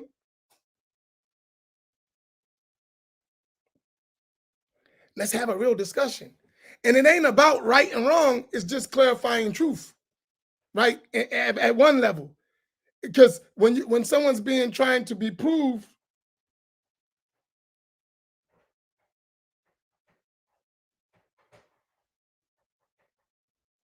right? If someone is trying to actually make someone else wrong, then you might not have a real conversation. But if we're trying to have truth, then let's discuss the issue. And if I'm wrong, I'm wrong. If you're wrong, you're wrong. So then you would ask the question, if we all Ahl Sunnah and we all Muslim, because that term is so loosely used, but in your terminology, you have a meaning for that. And that's not what you're saying. If you're really saying that, then say it. And if you're saying that we all can get along and we all on the straight path, then you have to go denounce your Wahhabi sheikhs who are explicit in that stuff, who don't hide, right? That's very important. And I think we should highlight these issues. And that's why they say books is very important, because these are Saudi-based books published by the Saudi printing companies, the official editions, and that's what's in them. That's what they're hearing in the Masjid. That's what they hear in the University of Medina. That's what they bringing back. And then they try to act like, no, I ain't with them. Yes, you only not with them when they kicked you off the minhaj for not toting the hard line. That's when you decided, oh, I ain't really with, because you got kicked off the minhaj. But prior to that, you were fully in, and now you're in undercover. We're going to pull them covers off for you. No, this is a Wahhabi. Or Imam, I mean, I heard one of them a few years back, he was going in on them, but that's because over in Medina, they were treating him like a ninja, so he was upset about the racism. You know what I mean? But he still holds the same Aqidah, but he got all upset with them and called them out because they said that you ain't nothing but a ninja. Right. And they said that about the sheikh. Abdurrahman Saadi was having a talk, and he was telling them about some of the karamat of the awliya, which they don't, the Saudis, they don't believe none of that, right? They say, we believe in the karamat, except it comes from the Sufis. We don't believe it, then there's no karamat, right? And when he told him of one of the karamat of the sheikh that they mentioned, he laughed at him and said, you Africans, you slaves, y'all believe anything. And guess what? We showed him that to be true. He said that to his student. Antum al-Afariqa, Abid. Subhanallah. This is the sheikh. The Saudi sheikh talking to the African brother. You Africans, y'all slaves, y'all believe anything.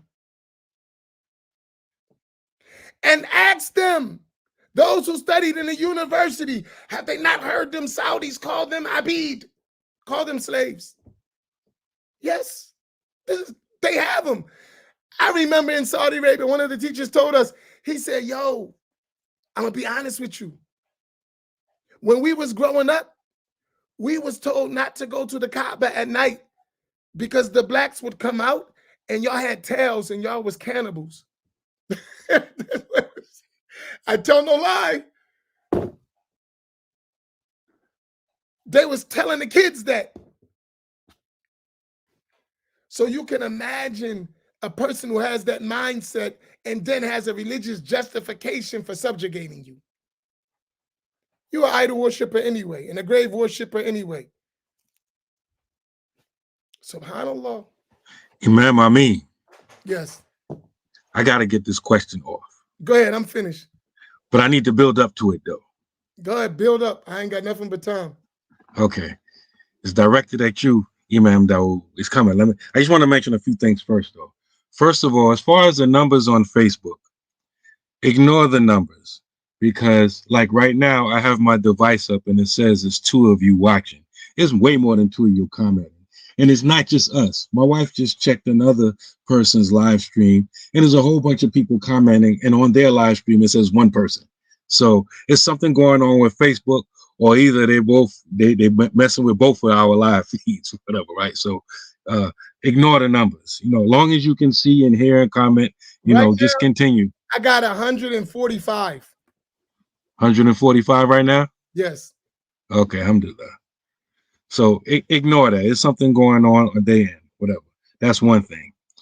And I was looking for a commercial a while ago that I saw, and I think this commercial really is so you can use it to talk about what we're talking about. It was a commercial that came out when Comcast rebranded and changed their name to Xfinity, you know, the cable company, high-speed internet.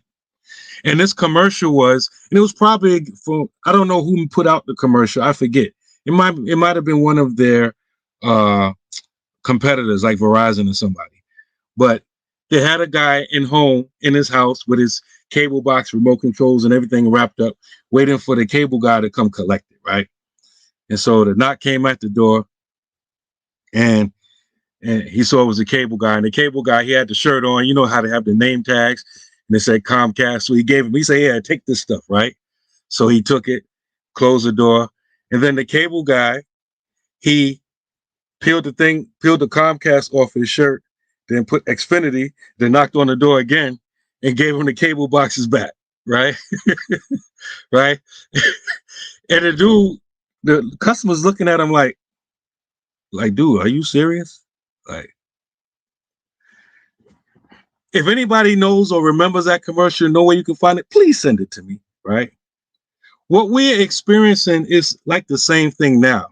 We get caught up on labels and titles, and we forget what we're looking at now. What a lot of people still haven't got over the hump, right? Said the guy, he has a shirt on, he says Wahhabi. It's the same guy, same person, same equipment, everything, right? He turns around, no, I'm not Wahhabi. It says Salafi on it. It's the same thing. It's the same belief system. It's the same practices. Everything is the same. The same people. Everything is the same.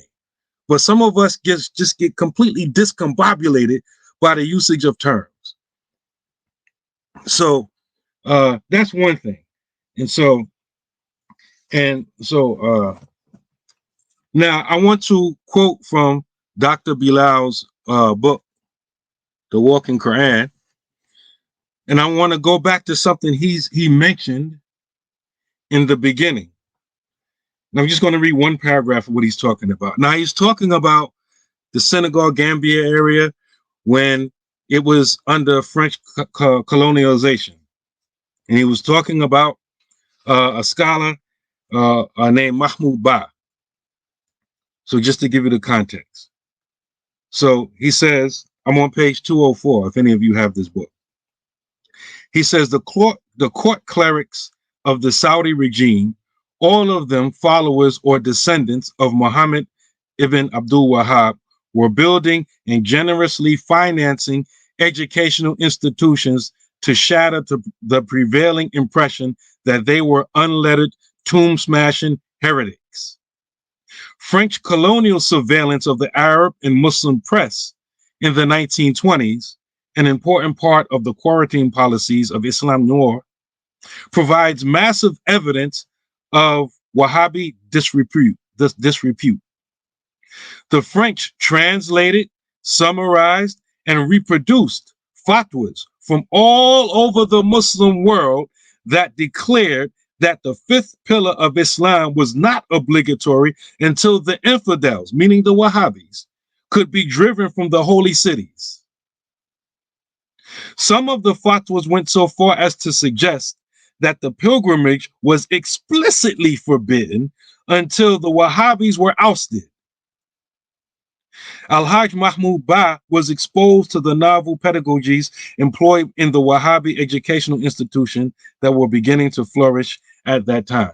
So I just wanted to quote from his own book what he was alluding to in the beginning, which leads me to the question that I'm want to get to now, is the spread of Wahhabism on the African continent. And this is important for a lot of us, because a lot of us are waking up to the fact that we've been bamboozled. We've been given a form of Islam that's not Islam. And so a lot of, when we realize that, hey, there's nothing wrong with being black and identifying as such. Hey, there's nothing wrong with being Ashari or Maturidi. Hey, there's nothing wrong with following the method. Hey, there's nothing wrong with, being a Sufi. And a lot of us naturally turn to where we come from, Africa, right? And so a lot of times we don't realize that it's spreading over there too. And so we go over there and we find out that a lot of, and I'll just say, even from my own observation, like the Wahhabis here are way more dogmatic than even the Wahhabis on the African continent. Like, for example, you'll never see a Wahhabi with any dhikr beads here, but you may see a Wahhabi with dhikr beads on the African continent, right? And so it could be confusion for somebody, an African American, who goes over there, right, and is searching and seeking. And so my question to you, Imam Dawud, is how is the Wahhabi doctrine spreading in the African continent? And my follow-up question is, how, or is there anything we could be doing here to help our brothers over there with that? That's my follow-up question. That's to Imam Dawud. Okay. The short answer is, because Imam Amin quoted, and I'm a hip hop hafiz, Imam Amin. That song you quoted earlier, Sister Soldier, was Terminator X Buck Wildin', when you quoted Sister Soldier. I think it was like 1990 and 90, probably 91. But so I'm gonna quote another one. Cash rules everything around me. Cream get the money. And the reality of how Wahhabiyya spread in Africa is directly related to petrodollars. There was no one on a Dawah to Salafiyya in Africa going back, if you want to go back like 60 years ago, there was no such thing in any of the countries. There was no one on that methodology. Once the University of Medina was built, and by the way, University of Medina is not an historical university. It's not like Jamia al-Azhar or Jamia al-Hanabila Mudafari in Damascus, or in Fez. University of Medina is not even 100 years old, right? It's literally something that's like a brand new institution that was started. It was the scholarships and taking people, similarly like what happened in Jersey and Philly, taking them, but much more aggressively in larger numbers, taking them to the University of Medina. That's number one.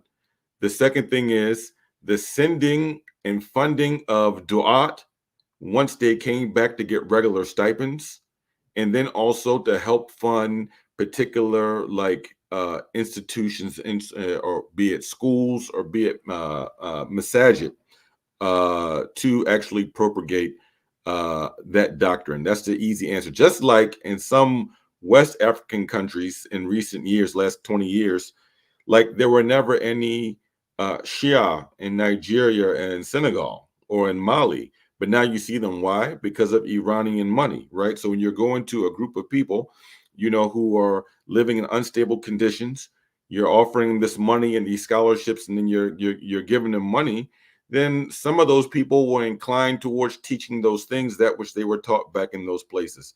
Still, in most of West Africa, you'll find that, overwhelmingly in Senegal and Mali, people do not go to that doctrine. In Nigeria, the vast majority of the people are Ashari and Aqidah, Maliki and Fiqh, and they're either Qadari or Tijani in Tariqa, is either one or the other. And that's the reality, at least in West Africa. I don't know much about the Horn of Africa. I've never traveled there, or East Africa, but for the West African reality, it's very simple. It's they use their petro funds and their dollars to help spread that methodology, and really no different from the white man and Christians who spread Christianity with money in places like Ghana. Ghana used to be a Muslim majority land a century ago, and now there's more Christians there. Why? Because those Christian groups came as missionaries and built churches and gave those kids breakfast and lunch. And I've seen it with my own eyes in Ghana, by the way. Also, going back to a point that Imam Amin said, and about how they don't recognize Ash'aris as actually being Sunnis. I went to a conference in Ghana about 5 years ago, and I met one of the brothers who went through this particular training. I didn't know at the time, but I found out through the answer he gave me. I said, so I asked him, how's the unity amongst the Muslims? And he said, we in Ahlul Sunnati wal Jama'ah, we get along with all of the other Muslims. We get along with the Shia, we get along with the Tijanis. I said, wait a second. I said, you don't think the Tijanis are Sunnis? I mean, I was thinking it. I didn't say it loud. I said, oh, okay. I said, oh, he's on that methodology, because all of the Tijanis in West Africa, and I've sat with Chief Imam of Ghana, Sheikh Uthman Sharabutu. They're Ashari in Aqidah. He's Ashari in Aqidah, Chief Imam, Maliki in Fiqh, Tijani and Tariqa, right? So he's saying, oh, we get along with everyone, including Chief Imam, including the Tijanis. He said, we Sunnis get along with the Tijanis, right? And so he put Tijanis and the 12ers, the Shia, in the same box. So that's just a proof of like what Imam Amin said. I literally heard this with my own ears and saw the brother say it out of his mouth. I think another point to add to what you said, Imam Dawud, from my experience and observation, because of the economic situation on the continent, you have a lot of African imams and scholars. They'll be chameleons. In other words, they'll be Wahhabi, but if they think they can plug in with you or whatever, they'll pretend to be Ashari and Maliki, whatever, because of the connection to you and some money.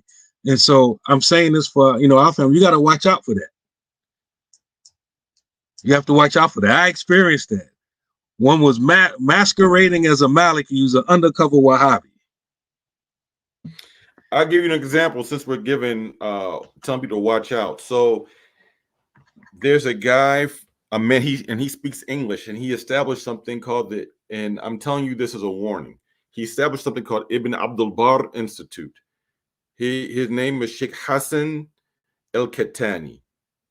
Sheikh Hassan al-Kattani said that he used to be a Wahhabi, and he made a tawbah. And he speaks English, by the way. He speaks Arabic.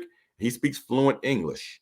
And he got put in prison in Morocco for extremism. The Kattani family is from Ahlul Bayt, the descendants of Hassan ibn Ali, Radu Anhuma. And they have great scholars and great lineage of Hadith scholars and scholars in Maliki fiqh. So he's from this particular family, and he ended up going to Saudi Arabia and got disconnected from Morocco. He came back to Morocco, a Wahhabi. Okay, then he got put in prison. Now he says, oh no, I've left the Wahhabi doctrine. He's written some books he wrote a book in regards to some of the Takfir issues of the Wahhabis. But in regards to some basic issues in Aqidah, he didn't give up that. It's kind of like what Imam Amin said, or I think someone in there put like a diet Wahhabi, or like Wahhabi light. So he's now saying that he's teaching Madhab Maliki, right? But he doesn't stick to, he deviates regularly from the Mu'tamid or the Mashhur, meaning the mainline positions of the Madhab. He said he's teaching the Al-Malikiyah because he's in Morocco and now he's no longer Wahhabi, but haqiqatan, he's not really teaching. He's not teaching the predominant positions of the madhab. And also, this guy got in trouble. And the videos online. Actually, who clowned him was Abu Layth, but we heard about the video. This guy was reading from a text, and I'm not going to mention the scholar, but there's one scholar of old who was Arab, who said that the Jariya doesn't have to wear hijab. So this guy, he then by extrapolation says that black women are all basically slaves, like the Jariya, right? So then he says that black women don't have to wear hijab, and he said it's in English. The video's online. He says, but maybe they have to wear hijab in front of their men because their men might find them beautiful. Now, this is not the Maliki madhab. right? And it's racism, right? So I'm just saying, just watch out for that institute, because it's like what Imam Naim said. You know, sometimes people are going around saying, "Oh, we're Ahlul Sunnati wa Jama'ah," or we're Malikis, or now how some of these Wahhabis they rebrand themselves as Hanbali, but they're not on the Aqidah of Imam Ahlul Sunnati wa Jama'ah Ahmad ibn Hanbal. They're on something else, right? So I just want to say that.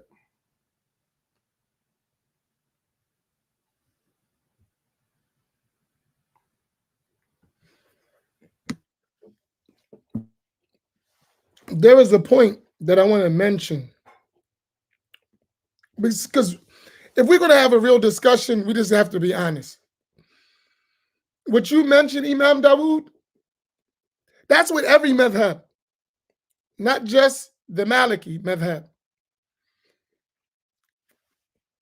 When the people go to Medina, the University of Medina, ask any of them, to be honest. Just be honest, right? Like, don't cover your, it is what it is. Let's deal with it. When they go to Medina, some of them follow a madhab, and the teachers teach a madhab. So if you go there, they're teaching books from a madhab. However, the professor does his own weighing of evidences. So based on Quran and Sunnah. So he'll read the madhab until he gets to parts that he don't agree with. Then he do his own tarjih. He weighs the opinion himself, which is his opinion, or opinion he took from Ibn Taymiyyah or Ibn al-Qayyum, or Ibn al-Qayyum, or someone else, or some deviant shadh opinion that's against the madhab. Every school, and this is what people don't realize, especially us, every school has reliable positions, the dominant position within the school. Among the 4 schools, they be contradicting those dominant opinions. Like, so they don't never stop their Wahhabi stuff, even inside the madhab. So if you got a Wahhabi Shafi, or a Wahhabi Maliki, or a Wahhabi Hanbali, or you're gonna rarely find Wahhabi Hanafis, because they think Abu Hanifa knew nothing about Hadith or Islam. So it's like, that's the only madhab that they shy away from. The other 3 are up for grabs. So if you go sit with one of them, any of them, challenge them, that studied a madhab in University of Medina. Read a book of the madhab with them and watch. Do like we do. We sit with our scholars and we go line for line from end of the book, from cover to cover. That's how we study as Ahlul Sunnati wal Jama'ah. We don't, it's at talaqi. At the foot of the sheikh, he's explaining as he learned from his teachers, all the way back to the book, to the author of the book, and ultimately to the imam of the madhab. Go ask any of those Wahhabi people who studied in the University of Medina, follow a madhab, and go examine them. In the madhab, watch how much they contradict the school. And for them, hum rijal wa nahnu rijal, they're men and we men, right? No opinion is over the opinion of the Messenger of Allah, sallallahu alaihi wasallam. And the way I understand the hadith of the Prophet sallallahu alaihi wasallam, that's how I'm applied on a mujtahid scholar, which is really deep. So I don't reach that level. I have a 4-year degree in education mixed with everything, and I'm going to challenge levels and tabaqat of ulama within the madhab, who are hufadh, Arabic linguists, Quranic experts, sciences of usul al-fiqh, and everything else, but I'm going to challenge them with my opinion.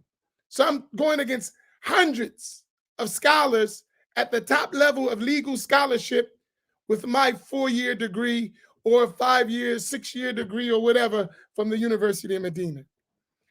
And I'm going to come sell that to you. But if you don't know, and you're not aware of the madhab because they got us on the other end, we actually think we following Quran and Sunnah just because we say I'm on the Quran and the Sunnah, right? That's our people. And it'd be amazing that the one who says I'm on Quran and Sunnah don't even know the books of Hadith, have not even read 10 books of Hadith, talking about I'm interpreting Quran and Sunnah. It's like amazing, you know. And I look at us, we all been around this thing for quite a long time as leaders in our communities. We can't continue this for another 30 years. And the way just say, let's not talk about it, no calling names, no debating, no discussing, man, that's not going to work for us. They already indoctrinated our people. We got to fix that. Now, there's going to be different routes to that. And here's a lot of us, and this is going to be the hardest part. And I know this myself, and many of us who came to different groups, we can understand it. Some of us were following Wahhabi doctrine, and there is a soft spot there, right? Because we are afflicted by it ourselves to an extent. We got out of it, but we still, I know today, I'm almost 40 years out of the Ansars. To this day, if someone talked too hard on the Ansars, I get a feeling. Today, I'm talking about almost 40 years later, right? And you would hear when I won't deny, you're right, but especially when the Wahhabis start talking, I'll fire back. You Wahhabi, what's the difference? But we got to get over that. Just like some of our elders, that they've moved on, but they still got that connection to the nation, right? And it's going to be a long time letting that stuff go. We got to identify that in ourselves, right? When I'm still sympathizing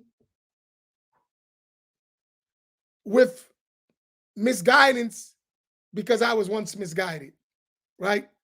So it's a struggle. We gotta work that out. And I'm talking about this is people who know better. What about the one who doesn't know? That's why I think a lot of these guys are very dangerous when we give them a pass, like he's not Salafi no more. And we change the name. They're not, he's not Wahhabi, he's Salafi, or he's Athari. Yeah, I got your gradual process of getting over things. But at the same time, we can't allow you, because you soft getting around it, to destroy us for another 20, 30 years, right? And if we look at our community, we've seen that we're like 30 years of hardcore Wahhabism, hardcore Salafi in our community. And not one of them that were started then are on the manhaj today. Did you notice that? Not one. No one. I'm talking about go from like 85 to now. And tell me someone who 85, 86, 87, 88, 89, 90 was the leader in the Black community among the Salafis, and he's still today recognized as a leader and on the hawk. Give me one. Can you think of one? Think about it. Like, just think about it. He's been that long. You don't have a long shelf life.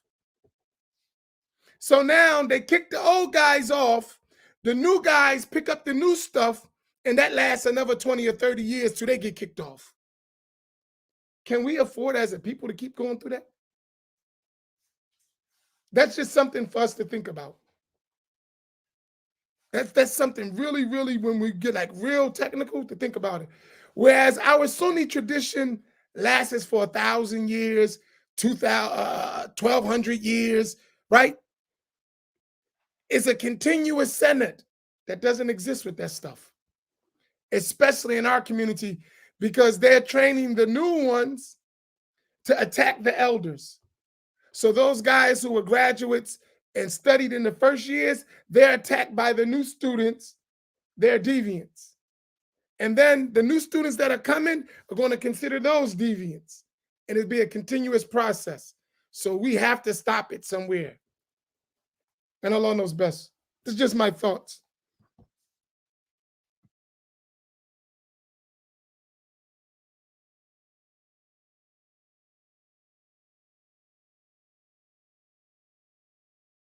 I guess we ran out of gas. I'm trying to send in a donation. One of our brothers, whenever they donate, for some reason they can't do it to Masjid Muhammad. So they send it to me and I send it to y'all. That's what I'm trying to do this. Okay, so now we know where all our bread is going. How many times? Yeah. 10 for you, 100 for me. 5 for you, 500 for me. 1 for me, 1 for you. No, we're done. So we'll give you the closeout, inshallah, and give your final thoughts and take us home, inshallah. Yeah, so this final thoughts, just going back to what Dr. Ware said, and I would suggest read the Walking Quran, and he has things in the footnotes. But going back again, the spread of the Wahhabi ideology is not traditional Ahlul Sunnati wal Jama'ah, and those people were assisted in getting political power by British colonialists as a means of dividing and conquering the Ummah, of unseating the Uthmaniyya, the Ottomans, and using Arab chauvinism as a means of doing that, which still afflicts and has many implications.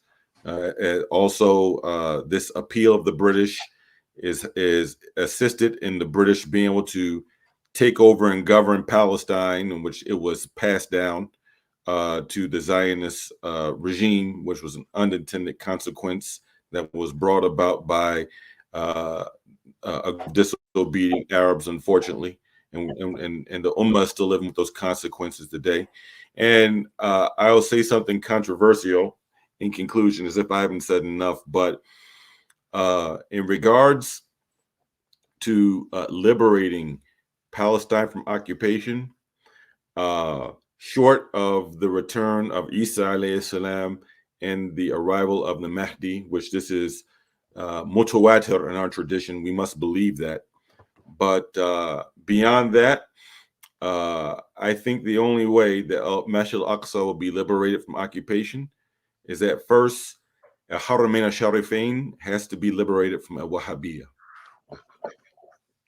I don't think that Masjid al-Aqsa can be liberated, my brothers and sisters, until the Haramain al-Sharifain is liberated from the Wahhabis, because if that political order is unseated and we're able to have traditional Islam coming from the two holy sites, and that this is a focal point for calling together unity for the Ummah, right?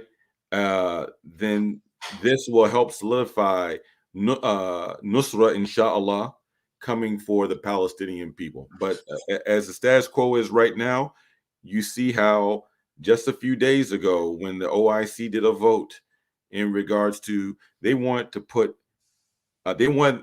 to stop seeing the oil there, and they also voted another resolution to stop airplanes of Israel and America flying over the airspace of the OIC. Had they just stopped sending oil there from the Gulf countries, the economic pressure would be enough to force a ceasefire.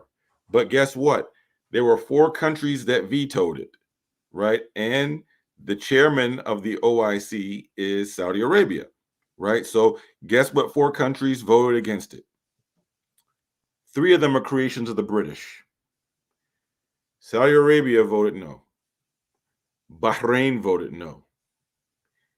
United Arab Emirates voted no. And Morocco voted no. These are the countries that voted against that.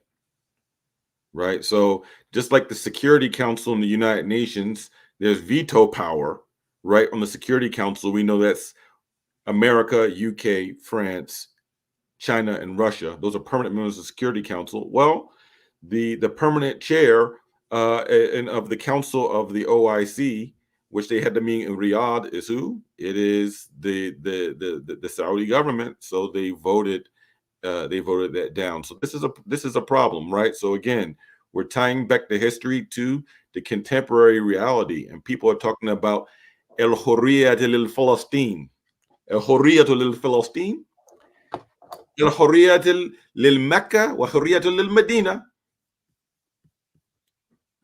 Right? That's the reality, and Allah knows best. I could be totally wrong. This is dhanni. This is like your needy brother's conjecture. This is my thought, but I don't think that we will be able to get anything real done, any relief for Palestine and El Masjid al-Aqsa until that situation is taken care of. Wallahu a'lam. Can I share? I know I said that was it, but I want to share something with you on your point. It's so important.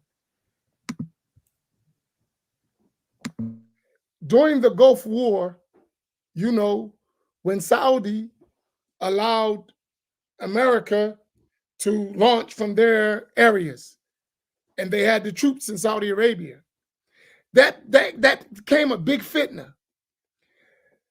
They were teaching in the masjids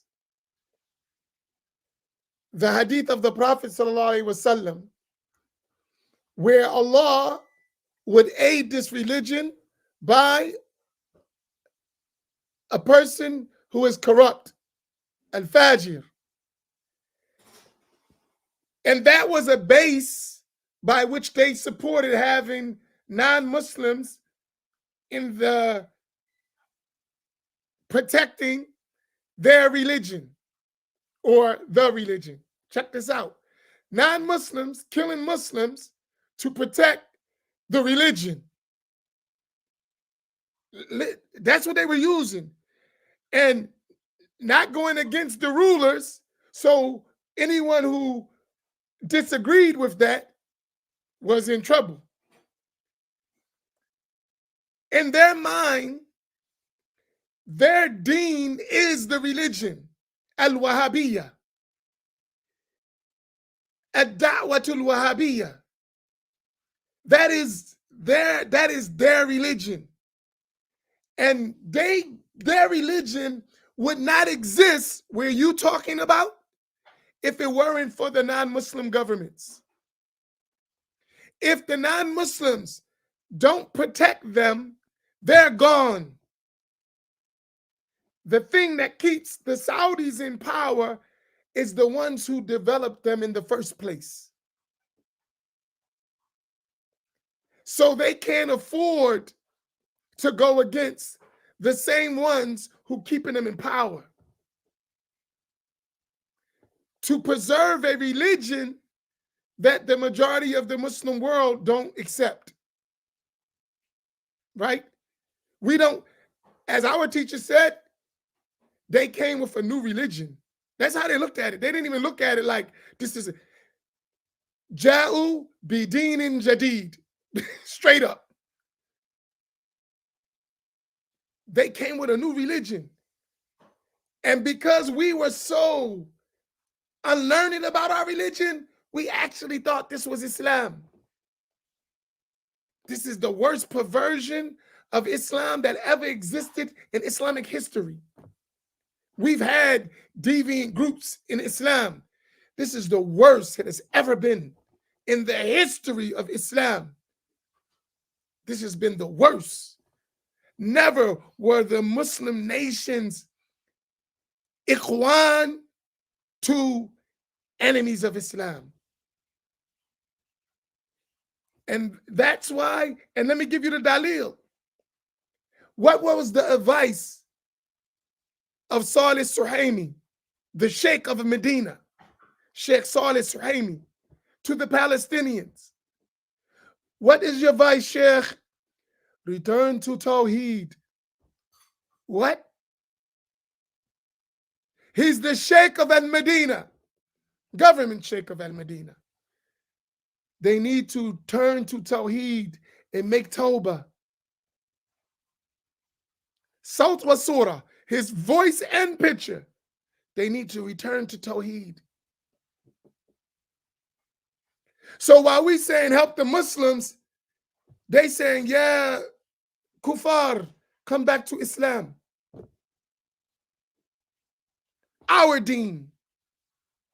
Because what you practicing is kufr and shirk. So all what we talking about, this is real. This is what these are their scholars. This ain't anybody. This is their leaders. That's what they're saying. We don't realize how dangerous this thing is. Right? Because we've been so infiltrated. That's the head, the big scholar of Medina. The successor of those scholars. He said they need to come back to Tawheed. They left Tawheed. All the Muslims in Palestine, they don't know Tawheed. This is Bilal al-Sham, whom the Prophet ﷺ said, Allahumma barak fi Shamina. Oh Allah, bless our Sham. None of them know Tawheed. They need to return to Tawheed. Last time I checked, Nicki Minaj and Eminem and Kanye West and all them women half naked are in Riyadh, not Palestine. They're having concerts in Riyadh, not Philistine, not Jerusalem, not Gaza. That's in Riyadh. But they need to return to Tawheed. Think about that. This ain't laymen. This is their ulama. Kibar ulama. The leaders of the ulama. That's what they're talking about. If they're talking to the Palestinians like that, what you think they think about us ninjas? They're talking to their own people. What do they think about you? Come on, man. Let's wake up. Smell the Folgers, man. Seriously. They're talking about their own people. These are Arabs. They saying, y'all need to return to Tawheed. What you think they talking about us? What is the feeling for us? And we calling them our daddy, our father, the Sheikh, Al-Walid. We need to get ourselves together. Seriously. Stop. All right. I'm sorry for going over but when you said that, and listen, we got the receipts. This ain't something that I'm just saying. We can show you the videos, show you the books. That's what they saying. It's crazy, man. Crazy. So if they treating them like that, what do you think they got for you? We better leave their religion and return and start following Islam the way it was reached us from generation to generation back to the Prophet. We better leave their deen. Let them have their deen. It's not the deen of Rasulullah sallallahu alaihi wasallam. It's not the deen of the Ummah of Sayyidina Muhammad. It's an innovation. May Allah guide us. May Allah help us. May Allah protect us and wake us up.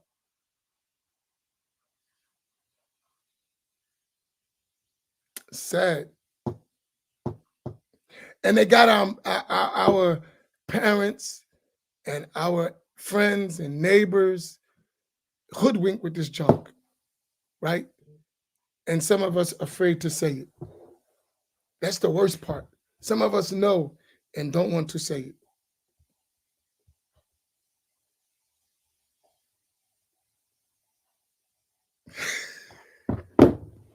This guy is funny. All right, barakallahu bikum. So can you close us out with dua, Imam Dawud, so we can bring this to an end? Bismillah ar-Rahman ar-Rahim. Alhamdulillahi Rabbil Alameen. Ar-Rahman ar-Rahim. Maliki Yawm ad-Din. Iyaka na'budu wa iyaka nasta'in. Ihdina as-sirata al-mustaqim. صراط الذين أنعمت عليهم غير المغضوب عليهم ولا الضالين آمين. اللهم صل على سيدنا محمد الفاتح لما أغلق وخاطر ما سبق ناصر بالحق بالحق وهدي إلى صراطك المستقيم وعلى آله حق قدر العظيم. سبحانك اللهم وبحمدك نشهد أن لا إله إلا أنت نستغفرك ونتوب إليك. بسم الله الرحمن الرحيم والعصر إن الإنسان لفي خسر إلا الذين آمنوا وعملوا الصالحات وتواصوا بالحق وتواصوا بالصبر. Barakallahu fikum. Man, there's some comments I would like to go in, but we got to go. Assalamu alaikum. Later, Habibi.